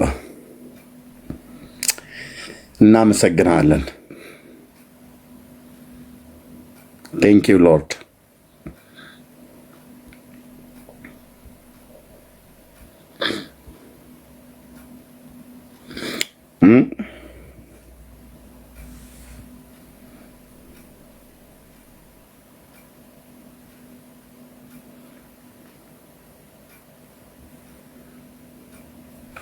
ያለፍንባቸውን ዘመናት ቆም ብለን ጌታን ያገኘንበትን ጊዜ ወደኋላ ቆም ብለን እናስብ።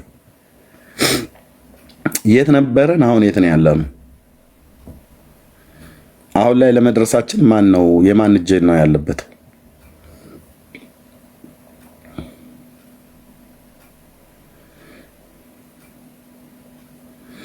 አሁን የያዝኩትን ተክለ ሰውነት ጌታን በተቀበልኩበት ጊዜ የነበረ ተክለ ሰውነት መጠን አይደለም።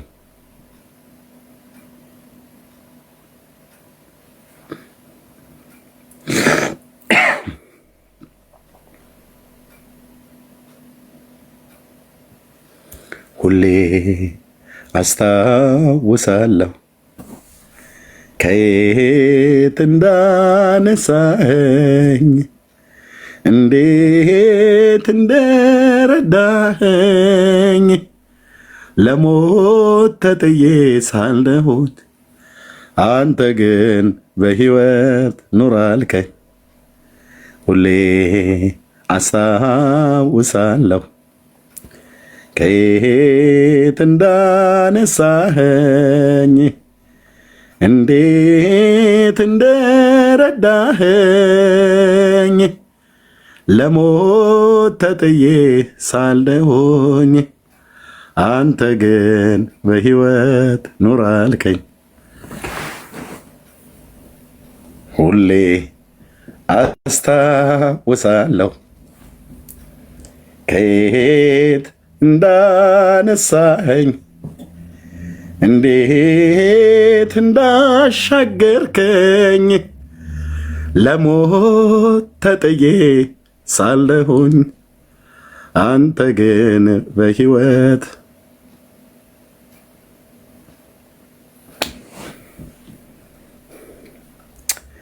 ኢየሱሴ ስም ይባረክ፣ ስም ይባረክ።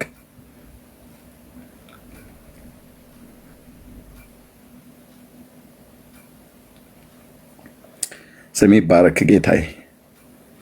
እዚህ ያሉ ሰዎች የማያውቋቸው ክፉ ወራቶችና ክፉ ሳምንታት፣ ክፉ ቀናቶች፣ ክፉ ዘመናት ነበሩ። እኔ ሄጄ ተጋጠምኳቸው ወይ እነሱ መጥተው ህይወቴ ላይ መንገዴ ላይ የቆሙ። በተለይ አንድ ሌሊት ቤት ተከራይቼ የነበርኩበት ቦታ ላይ አይዶን እንዴት እንዳመሸው አላቅም። ጊዜው ክረምት ነው። በዚህ በገርጂ አካባቢ ላይ ያለ ቦታ ነውና ወደ ሸለቆ አካባቢ ላይ አይዶን ለምን እንዳመሸው ስራ አምሽቼ ይሆን ያኔ ገና ሙሉ ጊዜ አልሰጠኝም፣ ወይ ሙሉ ጊዜ ሰጥቼ አገልግሎት አምሽቼ ይሆን አይዶን ነው። ያመሸውበትን ሰዓት ግን ያመሸውበትን ነገር አላስታውስኩትም። አሁን ወደ ህሊናዬ ስለመጣ ነው ማስታውሰው። ጌታ ከሰበረልኝ ከሞት መንገዶች አንዱ እሱ ነውና ጭቃ ነው፣ ውሃ ነው ቦታው ማለት ነውና ለጭቃው መተላለፊያ ተብሎ እንደዚህ የተቀመጠ ትልቅ ድንጋይ አለ። ትልቅ ድንጋይ እግራችን እየረገጠ እንድናልፈው ተብሎ የተቀመጠ ድንጋይ አለና ያንን ድንጋይ መብራት የለም ያደረኩት ጫማ በሱ እየረገጥኩ ለማለፍ ብዬ እየረገጥኩ ሴት ውሃው እንዳይነካኝ ጭቃው እንዳይነካኝ ተጠንቅቄ መሄዴ ነው በድንጋዩ ላይ እና ድንጋዩ ሁለት እግሬን ከዳኝና ተገለበጠ። ሲገለበጥ ሄጄ ሌላኛው ለመርገጥ የተዘጋጀ የተቀመጠው ድንጋይ ላይ የሾለ ድንጋይ ነው። በዚህ በጎኔ በኩል ነው የመታኝ። ምን ያህል ሰዓት እንደቆየው አላቅም። ስነቃ ግን የውሾች ድምፅ ነው ያለው።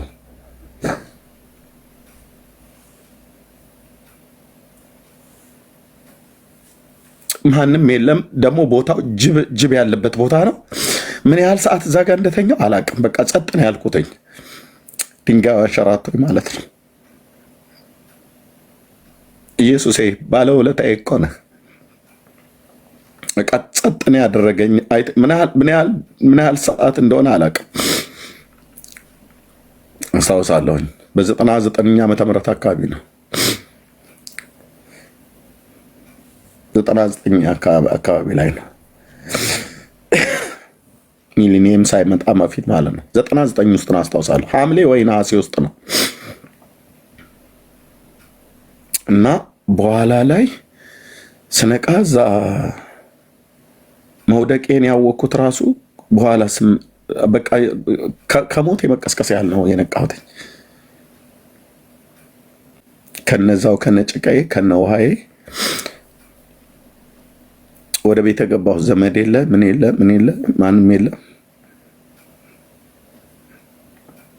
ጌታዬ ግን ያኔ ከኔ ጋር ነበረ። እሱ ነው የቀሰቀሰኝ ከዛ ውሃ ውስጥ ያዛ የወደኩበት ጭቃ ውስጥ ባፌ ጭቃውም ውሃውም ገብቶ ምናልባት በዛው በሞት ሌሊቱን በዛ የሚተላለፉ ጅቦች ወይ በልተውኝ ያድሩ ነበር ወይ ጠዋት ሲነቃ የዛ አካባቢ ሰው ሬሳዬን ነበር ሊያገኘው የሚችለው። ጌታ ኢየሱስ ግን ራራልኝ። ጌታ ናቅ ነበር ያኔ። ሁሌ አስታውሳለሁ ከየት እንዳነሳኸኝ እንዴት እንደረዳኸኝ። እኔ ባልናገር እኔ ባልመሰክር አንቺ ባትመሰክሪ በህይወትሽ አሁን ተናገሪ ብዬ ብልሽ ተናገር ብዬ ብልህ ብራዘር እኔ እናንተ ባንመሰክር ባለዳዎች አንሆንም። ማዳኑን ከኔና ከአንተ የበለጠ ያየ ሰው አለ። ቸርነቱን የቀመሰ አለ።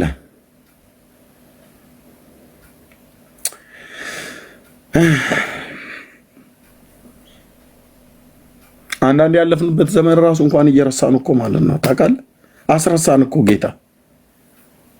መልሰን የትዝታ ያህል ፈልገን ወይ እሱ ወደ መንሳችን አምጥቶን እምባ ይቀድመናል። 99 ዓመተ ምህረት ነው ሐምሌ ወር ይመስለኛል። ሐምሌ ወር 99 ከማረሳበት አንዱ ነሐሴ 24 ቀን 1999 ዓመተ ምህረት እግዚአብሔር ስለ ኢትዮጵያ ምድር የሰማይን መስኮት ከፍቶ ያሳየኝ ጊዜ ነበረ።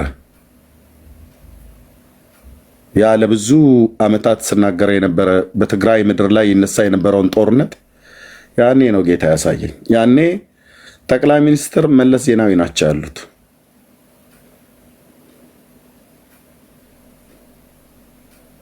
ነሐሴ 24 ቀን ማረሳት ሌሊት ነው ተጽፎ ተቀምጧል። አዎ በዛኑ ዓመት ነው ሐምሌ ወር ውስጥ ይመስለኛል። ከዛ ትንሽ ቀደም ብሎ እንደዛ ነው እንደዛ ጭቃ ውስጥ ወድቄ የነበረው ማለት ነው።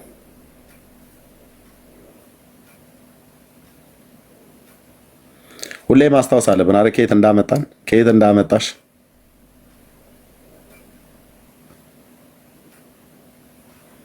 እንደ ዳዊት መርሳት የለብንም።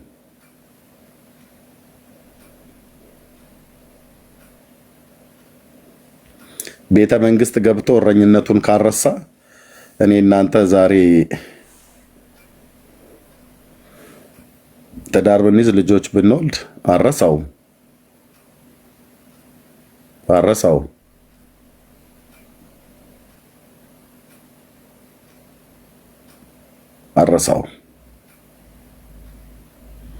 ኢየሱስ በእኛ ህይወት ውስጥ እሱና ያደረገው ነገር ከቶ አይረሳም። እኔነቴ ይረሳ እንጂ እሱ አይረሳም። እሱ ያደረገልንን ነገር ሁሉ ሊያስረሱን የሚችሉ ወሬዎችን በፍጹም አልሰማም። እሱ ያደረገልን ውለታውን ሊያስረሱኝ ከሚችሉ ጓደኞች ጋር በፍጹም አልገጥምም። ከሚስቴና ከልጆቼ ከፓስተሬ ውጭ ሌላ ጓደኛ እንኳን የለኝም። ዝም ብሎ የአርቲ ቡርቲ የሚያወራ ምናምን ነገር በፍጹም እኮ አልኩ። በፍጹም ከትምህርት ቤት ሲመጡ ልጆቼና ሚስቴን ካፌ ይዤ ብሄድ ወይ ደግሞ ፓስተሬ ሰው ጤነኛ እኮ አይደለም እኮ አልኩ። ሰው የሚገናኘው ሰው ጠፍቶ አይደለም ያስረሷል አልኩ። ቀሰው እግዚአብሔር ያደረገላቸውን ተአምራትን ፈጥነው ረሱ እኮ ይላል እስራኤላውያን። ለምን አትልም? ድብልቅ ሕዝብ አብሮ ተከትሏቸው መጡ። ከዛስ ከአሕዛብ ጋር ተደባለቁ። ስራቸውን ተማሩልና የጌታ ነገር ትዝም አይላቸው። እንጀራ ላይ ብቻ ነው በቃ ለማመስገን እንጀራ ሊበሉ ሲሉ እሱንም እንኳን እንትን አይሉም። ድሮ እኮ ካፌ ላይ ከ3 ደቂቃ እስከ 5 ደቂቃ ነበር ጌታን የሚያመሰግኑት ሳንዱች አዘው ሊበሉ ምናምን ነገር ሲሉ። አሁን ግን 5 ሰከንድ የለም ሃይ እንደሚሉ ማለት ነው። ሃይ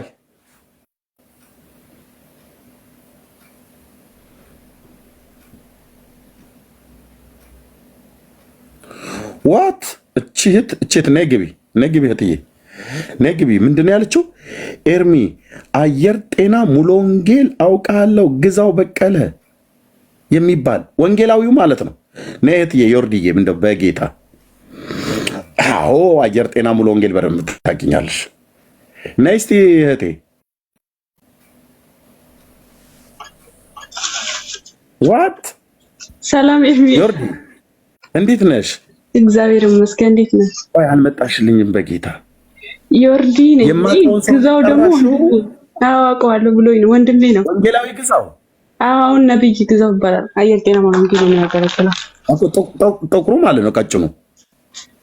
አዎ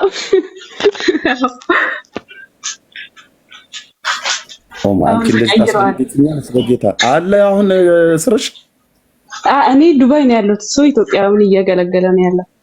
የእግዚአብሔር ሰው እንዴት እንደምወደው እሱን አውቀዋለሁ ብሎኝ ነው ገርሞኝ ነው እንዴ። ወንጌላዊ ግዛው ማለት ያኔ ወንጌላዊ ነበር፣ አሁን ነብይ ነው። አዎ እንደውም ከክፍለ ሀገር የመጣው ከጅማ ነው ወይ ወደዚህ ምናምን አካባቢ አይደል? አዋሽ መልካም አዋሽ ነው። አዋሽ አዎ።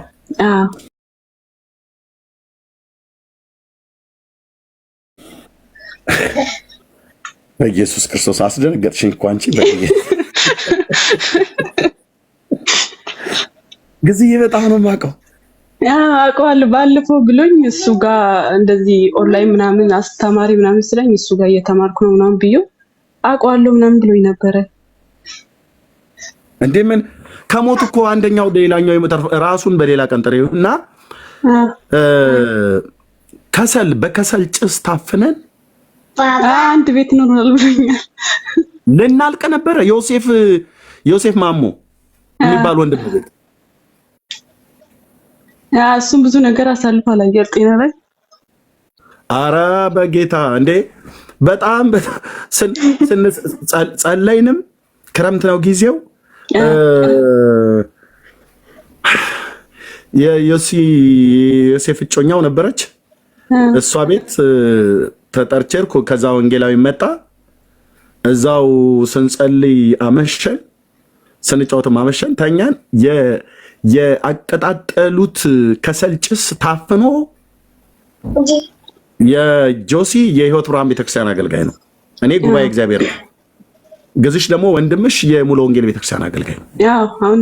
ሶስት አገልጋዮች ሬሳችን ሊወጣ ነበር ከዛ ቤት ውስጥ። ጌታ ራርቶልን ሄዳን ነው። ወንጌላዊን አስታውሻው ነቢይ ከሆነ በጣም ሞዶ እግዚአብሔር ጸጋ ያለበት ሰው ነው። ለዛ ነው ማለት ነው ከሰል ሲያዩ ይላል አሁን አይደል? አይወድም። ጌታ ኢየሱስ ምስክር ነው። ይኸው ከዚህም ተናግሬያለሁ። እኔ ስናገር የሰማችሁ ሰዎች ታስታውሳላችሁ ይህን ታሪክ ማለት ነው። አይወድም ከሰል ጭሳውን ቤት ውስጥ ምናምን ሲቀጣጠል በቃ አውጡ ነው የሚለው። እንዲህ በቃ ሞተን እኮ ነበር አልቀን እንዴት ግማሹ በደረቱ ግዝሽ በድረቱ ይሳብ። ዮሴፍ እንዴት ይውጣ ብቻ በምን አይነት በኢየሱስ ስም የክርስቲያን ቤቶች ነበሩ የተከራዩን። እርጎ ምናምን ነገር አምጥተው አፋቸው ላይ ጨምረው፣ እንደውም እኔ ትንሽ ተችሎኛል ወደ በሩ አካባቢ ላይ ስለተኛው ማለት ነው። ታስታውሳላችሁ አይደል? ማራናታ ስናገር ሰምታችኋል ይሄን ነገር። ይኸው ያኔ ወንጌላዊ ነበረ። ማን ነበሩ እኚህ ፓስተር? ስማቸው ይጠፋኛል። ጥቁሩ የአየር ጤና ሙሉ ወንጌል ቤተክርስቲያን ፓስተር የሞቱት ወደ ጌታ ሄደው ሞቷል። ፓስተር ማን ናቸው? ስማቸውን ጥሩ ፕሊስ። የአየር ጤና ሙሉ ስማቸው ሁሌ ግርማ ፓስተር ግርማ። አዎ ፓስተር ግርማ። አዎ ፓስተር ግርማ እሳቸው ሞተዋል። በኢየሱስ ማስደንገጥሽ ይወርዲ እግዚአብሔር ሰው ግን ጊዜ ደህና ነው፣ እግዚአብሔር ይመስገን ደህና ነው፣ እያገለገለ ነው። ዛየቀ ነው እንዴ? በስልኩን ስጭኝ፣ ስልኩን ላኪልኝ፣ ላንቺ ፎሎ ባክ መልሳለሁ። እሺ በጌታ አንቺ ዛውን ሆኜ ታቂ ነበር ወይ? እኔ ትንሽ ነበርኩኝ አላቀምስ፣ እሱ ሲነግረኝ ነው ባለፈው። ቆይ እነግረዋለሁ ብዬው ነበር። አይቶ ነው ቪዲዮ ነግሬው እሱ ኦንላይን እንደዚህ ምናምን ተማሪ ከመንፈሳዊ ነገር እንዳትርቂ ምናምን ብሎ እየነገረኝ እኔ ኤርሚ ጋር ገብቼ እየተማርኩ ብዙ ነገር እንደውም ተምሬያለሁ ምናምን ብዬ እያወራሁ እንዴ ኤርሚን እኮ አውቀዋለሁ ምናምን አለ። አንድ ቤት እንደውም ኖረናል አለኝ። እንዴ አላውቀውም ብሎ ቢል ነው የሚገርመው። አዎ አይ አውቀዋለሁ አለኝ። እልክልሃለሁ ስልኩን በውስጥ። አዎ ቴንክ ዩ እህቴ። ይሄው አሁን የዚህ መንገድ ላይ ወድቄ ከሞት ያተረፈኝ ጊዜ እኔ ከ7 ጊዜ የሞት ጉድጓድ የተዘጋልኝ ሰው ነኝ። ኢየሱስ ለዘላለም ስሙ ይባረክ። አየር ጤና ላይ እንኳን እዛው አየር ጤና እንኳን 2 ጊዜ ሊገሉ ይመጣው ነበር ሰዎች። አንድ እቤቴ በር ላይ ውድነሽ ካፌን አየር ጤና የምታውቁት ውድነሽ ካፌ እንትን ሃይገር መኪና ነው ባስ መጫኛው ጋር ባሶች ነው ያሉት። አሁን ከሳሚ ካፌ ወደ ታች ከሳሚ ካፌ ውድነሽ ካፌ በዚህ በቆሼ መስመር የሚያስፈልገው በቃ የነ መንግስቱ ጸጉር ቤትን የሚያውቅ የረጲ መድኃኔዓለም ዲያቆን የነበረ ዛሬ በጌታ ሆናሉ። እዛ ጸጉር ቤት ሰብክ ያለው ከጸጉር ቤቱ ጀርባ የነበረ የስፖርት ቤት እዛ ሰብክ ያለው መስበክ ነበርኩ። በቃ በጌታ በኢየሱስ ስም ሃሌሉያ መስበክ። ጌታ ኢየሱስ ለዘላለም ስሙ ይቀደስ። በቃ በጣም የአካባቢን ሰብክበት የነበረ ነውና እዛ ነው አንዱ ተከራይቼ የነበረበት ቤት ማለት ነው። በሬ ላይ ሌሊት ላይ ጠበቁ፣ ማለት ምሽት ላይ ጠበቁ።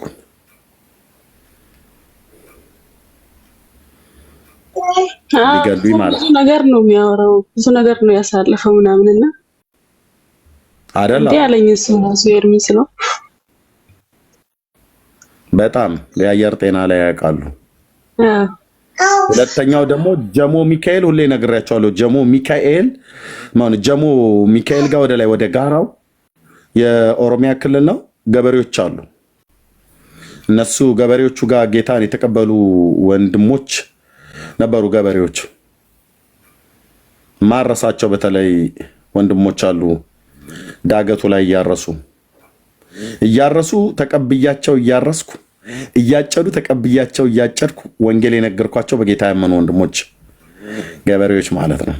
በጣም ብዙ ትውስታ አለኝ። በጣም አየር ጤና ለዓለም ባንክ ዘነበ ወርቅ አካባቢ ላይ ምናልባት አሁን ፊቴ ወፍሮ ካልሆነ በስተቀር ቀጭን ሆኜ የማያውቀኝ ሰው የለም። እብድ እያሉ ሁሉ የሚያልፉ አንዳንድ ሰዎች ሁሉ ነበሩ። በየፀጉር ቤቱ ሁሉ ነበር። በባለፈውም ፀጉር ቤት እና ቃለም ብለው ያሉ ገቡ። በየፀጉር ቤቱ አንድ ማን ወንደሰን ነው ማን የሚባል ፀጉር ቤት ቢኒያም ወንደሰን አልኩ። ቢኒያም የመሰረተ ክርስቶስ የአየር ጤና መሰረተ ክርስቶስ ቤተክርስቲያን መግቢያው ኮርነሩ ላይ ነው ያለው። መሰረተ ክርስቶስ ትንሽ ወረድ ይላል ወደ ውስጥ። መግቢያው ገነት ቸርች በስተጀርባው አለ። በዋናው አስፓልት ጋር መሰረተ ክርስቶስ በስተጀርባ ነው።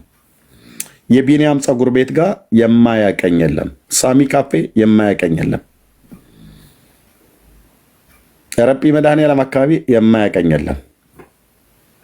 ሴት ስጣቅስ ሳይሆን ሳጭበረብር ስሰርቅ ሳይሆን ያድናል የአብ ልጅ እያልኩ ማለት ነው። ግዝሽዬ ያኔ ያውቃል፣ ነጆሲ ያውቃሉ። በጣም ብዙ የሚገርም ነው። በይ ቴንኪው በይ ጊዜዬን ስልኩን ላኪልኝ፣ እደውለታለሁ። እዛው አየር ጤና ሙሉ ወንጌል ነው። አዎ እዛው ነው የሚያገለግለው። እግዚአብሔር ይባረክ። ያኔ አላገባም ነበር፣ አሁን አገባ። አሁን 3 ልጆች አሉት። ከኔ እኩል ሆኗል ማለት ነው። እኩል ነው ያገባ ነው ማለት ነው። ይገርማል። በጣም ነው የምወድለት ልሳኑ ሲጸልይ በቃ የእግዚአብሔር ክብር ያለበት ሰው ነው። አሁን ብዙ ቦታ እየሄደ ነው የሚያገለግለው። ጌታ ይባረክ። ይሰጣለሁ በዋትስአፕ ስላለኝ እኔ በውስጥ ጻፊልኝ ፎሎ ባክ መልሼልሻለሁ። ቴንክ ዩ ተባረክ ጌቴ።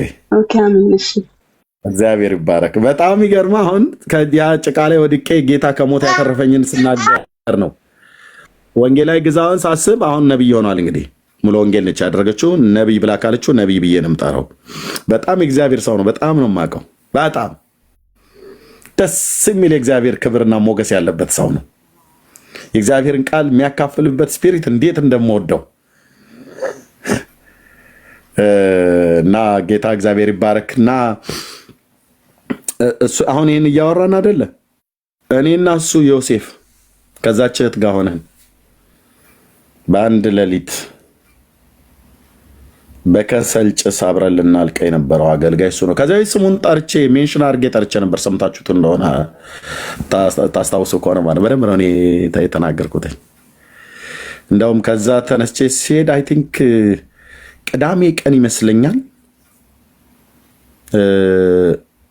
እንደዚህ ማሆኛውን ከሞት ተርፌ ዝም ብዬ ሰምታችኋል አይደል? ሃኒዬ ያ አይ ዝም ብዬ አልሄድም ብዬ ዝም ብዬ ወደ ቤቴ አልገባም ብዬ በዛው አየር የአየር ጤና ሃይገር ባስ ይዤ የት ነበር ያኔ የተከራየሁትኝ እንዳልሳሳት ወደ ገርጂ አካባቢ ይመስለኛል። ገርጂ ወይ ቦሌ ሆምስ አካባቢ መስዬ ታስታውስታላችሁ። እና አይ እንደዚህ ሆኜ አልገባም ብዬ ሃይገር ባስ ይዤ እዚህ ማነው ሚካኤል ምናምን ነገር የሚባለው ጋር ወርጄ ወደ መካኒሳ ሄጄ እነ ፓስተር ዳዊት ቸርች አምልኬ ነው የገባሁት። የዛን ቀን አስታውሳለሁ።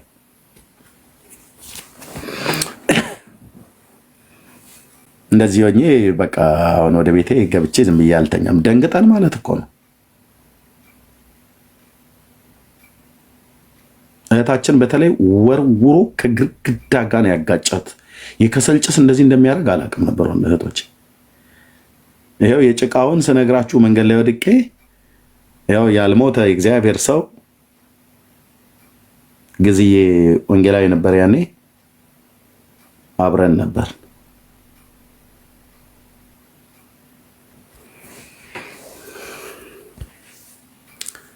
ሁሌ አስታውሳለሁ ከየት እንዳነሳኸኝ እንዴት እንደረዳኸኝ ለሞት ተጥዬ ሳለሁኝ አንተ ግን በሕይወት ኑር አልከኝ። ሁሌ አስታውሳለሁ ከየት እንዳነሳኸኝ እንዴት እንደረዳኸኝ። አሻራው እኮ አለኛ ላይ የእያንዳንዳችን ሰዎች ሕይወት ውስጥ አሻራው አለ። እየረሳን ካልሆነ በስተቀር እየዘነጋን ካልሆነ በስተቀር ብዙ ቀናቶቻችንን ረስተናቸዋል። ብዙ የጭንቅ ብለን ያልናቸውን ዘመናቶችን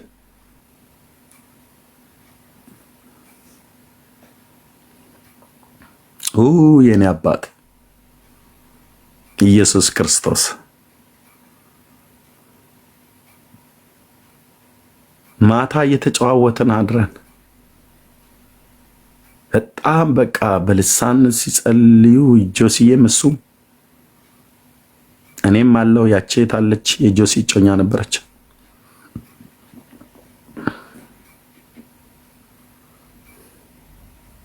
ጥበቃ ነበርኩ የተጠራሁት እኔ እንደው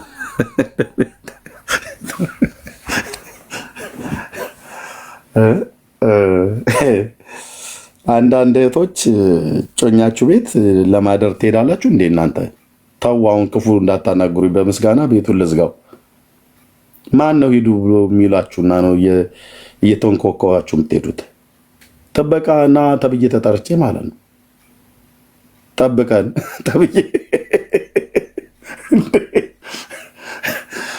ከዛ ጊዜሽንም ጥራው ብለን ጊዜሽም ተጠራ። አንቺ ራስሽ ተንቀሽቀሽ እየሄድሽ እንደዚህ ጦስ ደማችን እንደመከልብ ልታደርጊው እኮ ነበር እህቶች።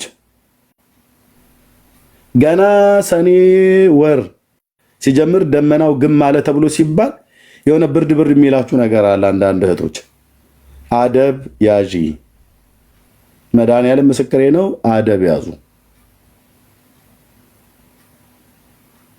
ደመናው በአየር ላይ ሲዞር የሚዞርባችሁ ነገር አለ፣ ወንዶችም ሴቶችም። ታዲያ ህይወት እየቆየ ልናገር እንጂ እንዴ የዛን ቀን እኮ ሞተን ቢሆን ኖሮ ለምን ሄድክ ተብዬ ብባል ለአገልግሎት እኮ ሂጅ አይደለም። አገልግሎት ከሆነ እሱ ከተቆጠረ ሊያዝልኝ ከተቻለ አይደለም ሰማይ ይይዝልኛል አይይዝልኝም።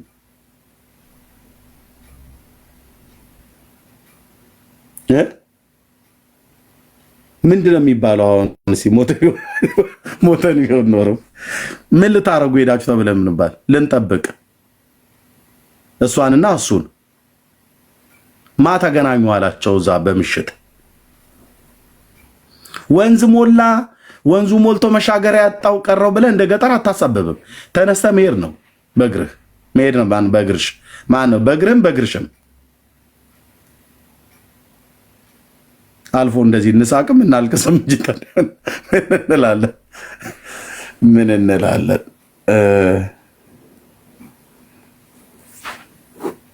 ደውሎ ጠርቶኝ ተበልቼ ነበር እኮ ነው ብዬ የስላሴ ባሪያ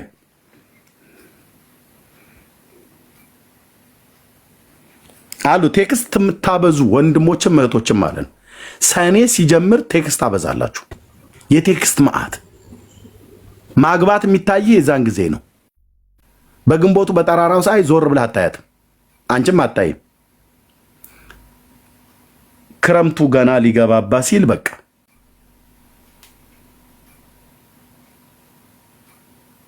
በሳምንት አይደለም በቀን 18 ጊዜ ነው ቴክስት የሚያደርገው። እሷም እንደዚሁ የት ነህ?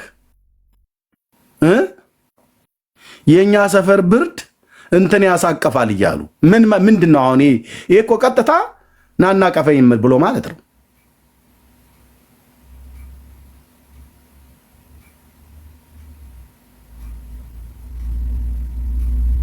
ምን አሳዘንኳችሁ እንዴ? እጨምራለሁ ተበልቼን እኮ ነበር እኮ አየህ። አስበልታ ነበር እንጂ እሷ ናት። ደራስልኝ ኤርሚና ናንተ አለኝ። ናና ጠብቀን አለኝ። ሌሊቱን እንግዲህ ከዘሬ ነው ሽመሌን ይሻል ከሰማ ጉዴ ነው። እንዳትነግሩት በመድኃኒዓለም በሩቅ የሚሆን ጦርነት እንዳይነሳ። የምወዳቸው አገልጋዮች ናቸው። ግን ጨዋ ነው፣ በጣም ጨዋ ነው። ጨዋ ወንድም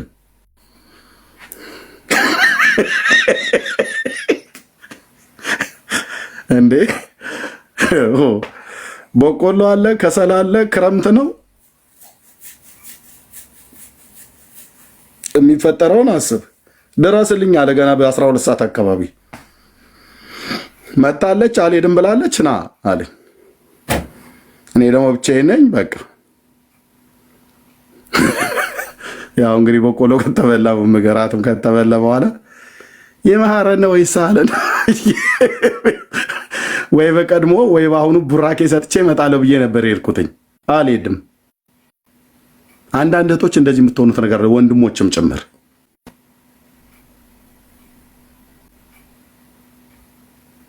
ቆጭ ትሄዱና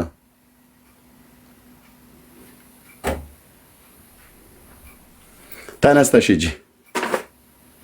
መድኃኒዓለምን ተነስተሽ ሂጂ እኮ ነው ብዬ የምልሽ። ተነስተሽ በጊዜ ያገባሽ ቀን ይደርሳል። እንዲህ ልታገብ ነው ወይ በሬን ያረድኩት አይነት ነገር እንዳይሆን ማለት ነው። አይን የምልህ ምንም ብንተኛ እኮ ምንም እንትን አንልም። ምንም የምልህ ብላ በበበ ትጨርሰዋለች ንግግሩ። ምንም በበባት በይ ሂጂ። ተነስተሽ ገና እንትን ፀሐይ ሲጠልቅ አንቺም ወደ ቤት ጠለቂ። አንተም ተነስተህ ሂድ። ሄደ ቁጭ ተውስጠኝና ልሂድልህ እንደ አሮጌ ጅባል ጩህባ አይነት ነገር በቃ የሆነ እስኪሰጥህ ድረስ አይሰጥህም። ተነስተህ ወደ ቤት ግባ። ሰርግ ቀን ጠብቅ። አጭርና ግልጽ ተው ስጭኝና ልሂድልሽ አይነት ነገር ማለት ሚዩት አድርግ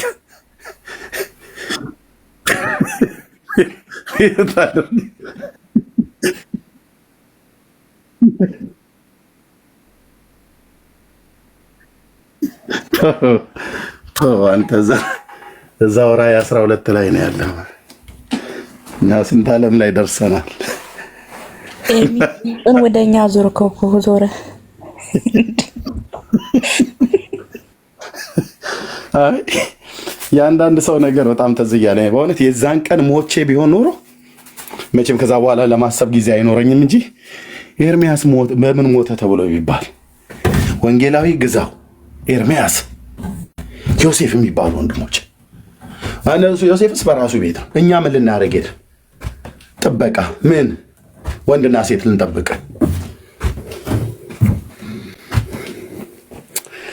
ለሙሾስ ያመቻል እንዴ? ለለቅሶ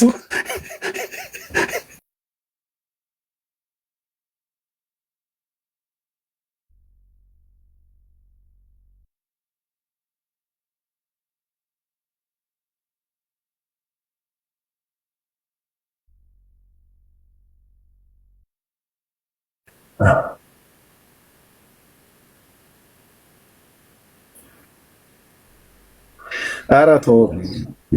ለሙሾ እንኳን አያመችም ነበር አሟሟታችን። አገር ቤት ሰው ሲሞት የሚገጥሙት ግጥም አለ፣ የለቅሶ ግጥም ማለት ነው። ምን ተብሎ ይገጠም ነበር የፈለግኩት በሀገርኛው ባህል እንኳን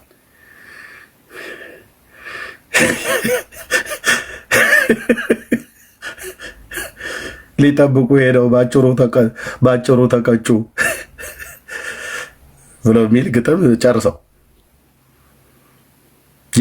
ከሰል ነበር ሊጋለን የነበረ በእውነት ይሄው ዮርዲ ወንድሞ የሆነ አትረሳም ያችላሊት ይሄው ግዝሽ ከዛ በኋላ የከሰል ጭስ ሲያይ አውጡልኝ ይላል አሉ። እኔ እንኳን መድኃኔዓለም ገላግሎኛል። አሁን አንዳንድ ኦርቶዶክሳውያን በሩቅ ሆነው እንትን እጣን ነው እንጂ እያጫጫሱ እንዲህና እንዳያርገው ብለው ሊሉ የሚችሉ እነሱ ደግሞ አይችሉም። በእግዚአብሔር ልጅ ደም ተሸፍኛለሁ። ኤንዌይ የረሳና ነው የተነሳንበትን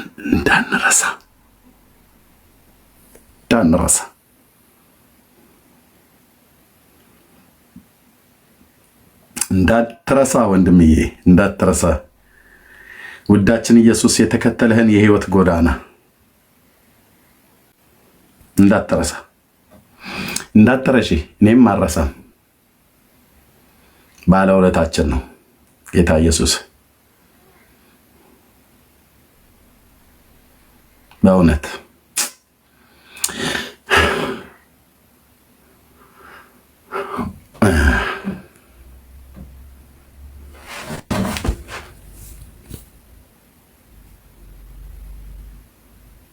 ጌታ እግዚአብሔር ስሙ ይባረክ። መሲ ሲጸልይና ጨርሽልን በምስጋና ጌታን አመስግነን የረዳን ጌታ፣ ያሻገረን ጌታ፣ የተሸከመን ጌታ፣ የራራልን ጌታ በእውቀትም አለእውቀትም እያየኑም ሳናየውም ከገባንበት የሞት ወጥመድ ያዳነን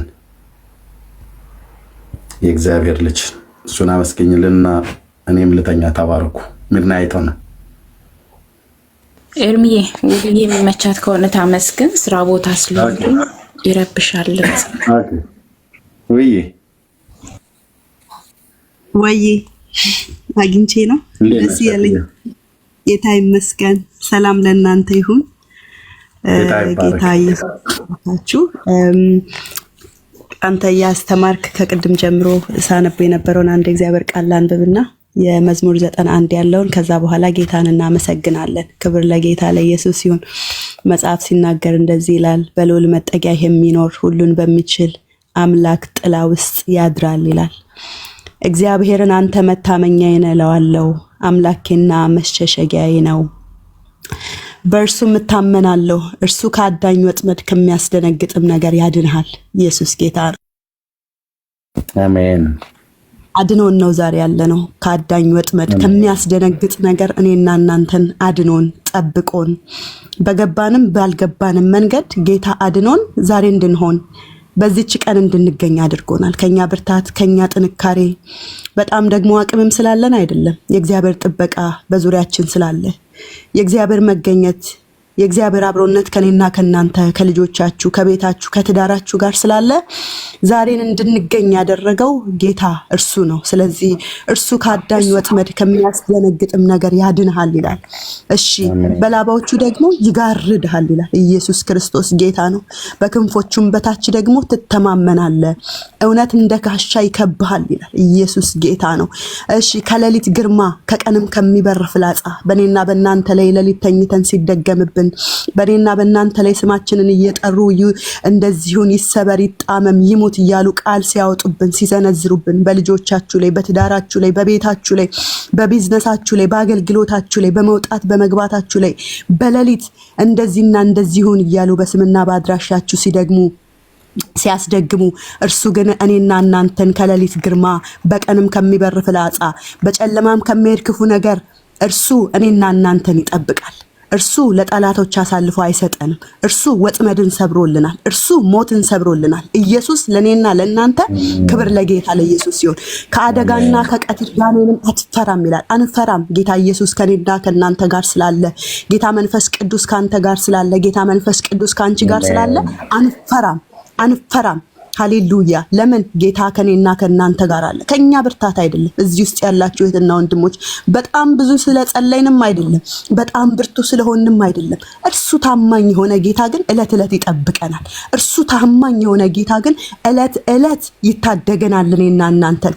እሺ ከአደጋ ከቀትር ጋኔንም አትፈራም፣ በአጠገብህ ሺህ በቀኝም 10,000 ይወድቃሉ ይላል። ወደ አንተ ግን አይቀርቡም። ወደ እኔና ወደ እናንተ ቤት መቅሰፍት አይቀርብም። ወደ እኔና ወደ እናንተ ቤት ሞት አይቀርብም። ወደ እኔና ወደ እናንተ ቤት ጭንገፋ አይቀርብም። ወደ እኔና ወደ እናንተ ቤት ድንገት የሆነ ሐዘን አይገባም። ድንገት የሆነ በሽታ አይገባም። ድንገት የሆነ መቅሰፍት አይገባም። እርሱ ኢየሱስ እኔና እናንተን ይጠብቃል። እርሱ ኢየሱስ እኔና እናንተን ይታደጋል። ሃሌሉያ። ወደ አንተ አይቀርብም። በዓይኖች ብቻ ትመለከታቸዋለህ። አንዳንድ አደጋዎች አሉ። ዘወር ብለን ስናልፍ እንዴት አለፍ ነው የምንላቸው። ዞር ብለን ትላንትናችንን ስንመለከት ይሄን እኔ ነኝ የወጣሁት የምንለው፣ ይሄን እኔ ነኝ ያለፍኩት የምንላቸው ብዙ በኔና በእናንተ ህይወት ላይ ብዙ የሆኑ ነገሮች አሉ። ብዙ ሞት ተከልክሎልናል። ብዙ ጭንገፋ ተከልክሎልናል። ወደኛ ስላልቀረቡ ነው። እርሱ ከለላችን ስለሆነ ጌታ ኢየሱስ የኔና የናንተ ከለላ ስለሆነ በኔና በእናንተ ቤት ሞት አልገባም። ከሞት ተናጥቆናል። ለዛ ነው መጽሐፍ ሲናገር በኔና በሞት መካከል አንድ እርምጃ ሲቀር አለ። ስንት ዘመናቶችን አሳልፈናል። በኔና በሞት መካከል አንድ እርምጃ ሲቀር ጌታ ጣልቃ እየገባ ገዳያችን ሲከታተለን ዋ ኤርሚን ትነካውና ዋ እህቴን ትነካውና ዋ እያለ እያስጠነቀቀልን ሞታችንን እየከለከለልን እድሜን እየጨመረልን በተጨመረልን እድሜ በደስታ እንድንኖር ያደረገን ጌታ ኢየሱስ ስሙ ይባረክ። የኃጢአትን ብድራት ታያለ። አቤቱ አንተ ተስፋዬ ነህና የኔና የናንተ ተስፋ እርሱ ጌታ ኢየሱስ የምንጠብቀው ተስፋችን ኢየሱስ ጌታ ነው። እርሱ የኔና የናንተ ተስፋ ነው። እርሱ የኔና የናንተ ኃይል ነው። እርሱ የኔና የናንተ ጉልበት ነው። ልሁልን መጠጊያዬ አደረኩት። ጌታ ኢየሱስን መጠጊያ አድርገን አላፈርንም። ጌታ ኢየሱስ ክርስቶስን መጠጊያ አድርገን አንገቶቻችንን ዝቅ አላደረግንም። ጌታ ኢየሱስ ክርስቶስን መጠጊያ አድርገን ለቅሶ በእኛ ቤት አልገባም። እለት እለት በደስታ እንኖራለን። እለት እለት በሳቅ እንኖራለን። እለት እለት ደስ እያለን እንኖራለን። ጌታ ቤታችንን ጠብቆልናል። ጌታ ልጆቻችንን ጠብቆልናል። ጌታ ትዳራችንን ጠብቆልናል። በጌታ መውጣት መግባታችን ተጠብቋል። እርሱ የኔና የናንተ መታመኛ ነው። ክብር ለኢየሱስ ይሁን። ክፉ ነገር ወደ አንተ አይቀርብም። መቅሰፍትም ወደ ቤት አይገባም። ኢየሱስ ጌታ ነው። መቅሰፍት በእኔና በእናንተ ቤት አይገባም። ሞት በእኔና በእናንተ ቤት አይገባም። እርሱ የኔና የእናንተ ጠባቂ ነው። ክብር ለጌታ ለኢየሱስ ክርስቶስ ይሁን። እግዚአብሔር ስለጠበቀን ዛሬ ያለን፣ ጌታ ኢየሱስ ስለሚጠብቀን ከዚህም በኋላ እንኖራለን። ጠላት እያለ ውጊያው እያለ ነገሩ እያለ፣ ለዛ ነው በውሃ ውስጥ ባለፍን ጊዜ ያልሰጠም ነው። ለዛ ነው በእሳት ውስጥ ባለፍን ጊዜ ያልተቃጠል ነው። ጌታ ከኔና ከእናንተ ጋር ስላለ በእርግጥም በወንጌል ብለን የምንገባበት እሳት እንደነ ሲድራቅና ሚሳቅ አብደናጎል እሳቱ እያለ የታሰርንበትን ነገር እየተበጣጠሰ እሳቱ የታሰርንበትን ነገር ብቻ እየበላ በሚያቃጥለው ነገር ላይ ወክ የምናደርገው ጌታ ከኔና ከእናንተ ጋር ስላለ ነው። በሚያነደው ነገር ላይ ወክ የምናደርገው ጌታ መንፈስ ቅዱስ ከኔ ጋርና ከእናንተ ጋር ስላለ ነው። እሳቱ ባህሪው መባላት ነው። ሌሎችን የበላው እሳት እኔና እናንተ ጋር ሲመጣ ያልበላን ጌታ ከኔና ከእናንተ ጋር ስላለ ነው። በእሳት ውስጥ ብናልፍ አንቃጠልም፣ በውሃ ውስጥ ብናልፍ ደግሞ አያሰጥመንም። ክብር ለኢየሱስ ክርስቶስ ይሁን። መቅሰፍት ወደ ቤት አይገባም። በመንገድ ሁሉ ይጠብቁ ዘንድ መላእክቱን ስላንተ ያዛቸዋል። እግርህን በድንጋይ እንዳትሰናከል በእጆቹ ያነሷል። በተኩላና በእባብ ላይ ትጫማለህ፣ አንበሳና ዘንዶን ትረግጣለህ። በእኔ ተማምኗልና አስጥለዋለሁ። ኢየሱስ ጌታ ነው። በእርሱ ተማምነናልና ያስጥለናል። በእርሱ ተማምነናልና ለጠላት አሳልፎ አይሰጠንም። እሺ ስሜን አውቋልና ጋርደዋለሁ፣ ይጠራኛል፣ እመልስለትም አለሁ። በመከራውም ጊዜ ከእርሱ ጋር ሆናለሁ፣ አድነዋለሁ፣ አከብረውም አለሁ። በመከራችን ጊዜ ከኔና ከእናንተ ጋር የሆነ ስሙ ይባረክ። አሜን። ማንም ሰው በመከራችን ጊዜ አብሮ አይሆንም። እመኑኝ፣ ማንም ሰው በመከራችሁና በችግራችሁ ጊዜ ከእናንተ ጋር አይሆንም። በመከራችን ጊዜ ፊቱን ያላዞረብን ጌታ ይባረክ። በችግራችን ጊዜ ፊቱን ያላዞረብን ጀርባውን ያልሰጠን የኔና የእናንተ ድል ፋንታ ኢየሱስ ይባረክ። በመከራውም ጊዜ ሰማዋለሁ ይላል። ማን ነው በመከራ ጊዜ የሚሰማው? ማን ነው በምታለቅሱበት ጊዜ የሚሰማው? ማን ነው በችግራችሁ ጊዜ ከጎናችሁ የሚሆነው? እርሱ ግን በመከራችሁ ጊዜ ከእርሱ ጋር እሆናለሁ ይላል። በመከራችን ጊዜ እርሱ ከኔና ከእናንተ ጋር አለ፣ አድነውም አለው ይላል። መከራ ብቻ አይደለም፣ መከራውን አሳልፎ እኔና እናንተን አድኖናል፣ ደግሞም ያከብረናል፣ አከብሮም አለው ይላል። ረጅምንም ዕድሜ ያጠግበዋለሁ፣ ማዳኔንም ደግሞ አሳየዋለሁ። እናመሰግናለን። ሰማይ ዙፋን፣ ምድር የእግር መረገጫ ይሆነ የዘላለም አባት የዘላለም ንጉስ ጌታ ኢየሱሴ እናመሰግናለን። ይሄ ጉባኤ ባንተ ስለተጠበቀ፣ እህቶቼ ስለተጠበቁ፣ ወንድሞቼ ስለተጠበቁ፣ ኤርሚን ስለጠበቀው የዘላለም አባት እግዚአብሔር ኤርሚዬ በተናገረው ምስክርነት እኛም ጌታ ሆይ እድል ቢሰጠን፣ ይሄ ጉባኤ እድል ቢሰጠው በጣም ብዙ የምንናገረው አለ። እንዴት ከሞት እንዳመለጥን፣ እንዴት ከጠላት እንዳመለጥን፣ እንዴት ሞትን እንደከለከልክልን ብናወራው እግዚአብሔር አባቱ ብዙ የምናወራው ነገር አለ። እህቶቼ ብዙ የሚያወሩት አለ። ወንድሞቼ ብዙ የሚያወሩት አለ። ሞትን ስለከለከልክልን፣ ጭንገፋን ከቤታችን ስላነሳህን፣ በደም ጉልበት ጌታው ስለሸፈንክ፣ እህቶቼን ስለረዳ፣ ወንድሞቼን ስለረዳ የዘላለም አባት እግዚአብሔር ሆይ ጥበቃ ተወርቶ አያልቅም። ጥበቃ ተወርቶ አያልቅም። ጌታ ሆይ እናመሰግናለን። ልጆቻችንን የጠበቅክ አንተ ነህ ጌታ ሆይ፣ የረዳን አንተ ነህ። ትዳራችንን የረዳ አንተ ነህ። ልጆቻችንን የዘላለም አባት እግዚአብሔር ሆይ፣ እዚህ ውስጥ ልጆች ያሏቸው ጌታ ሆይ ብላቴኖቻቸውን ወደ ትምህርት ቤት ሲልኩ ጌታ ኢየሱስ አንተ እኮ ነው የምትጠብቀው። በመንገድ ላይ ጌታ ሆይ ድራይቭ እያደረጉ ሲሄዱ፣ በመንገድ ላይ ወክ ሲያደርጉ፣ ሲጫወቱ፣ ሲቦርቁ አንተ እኮ ነው የጠበቅከው።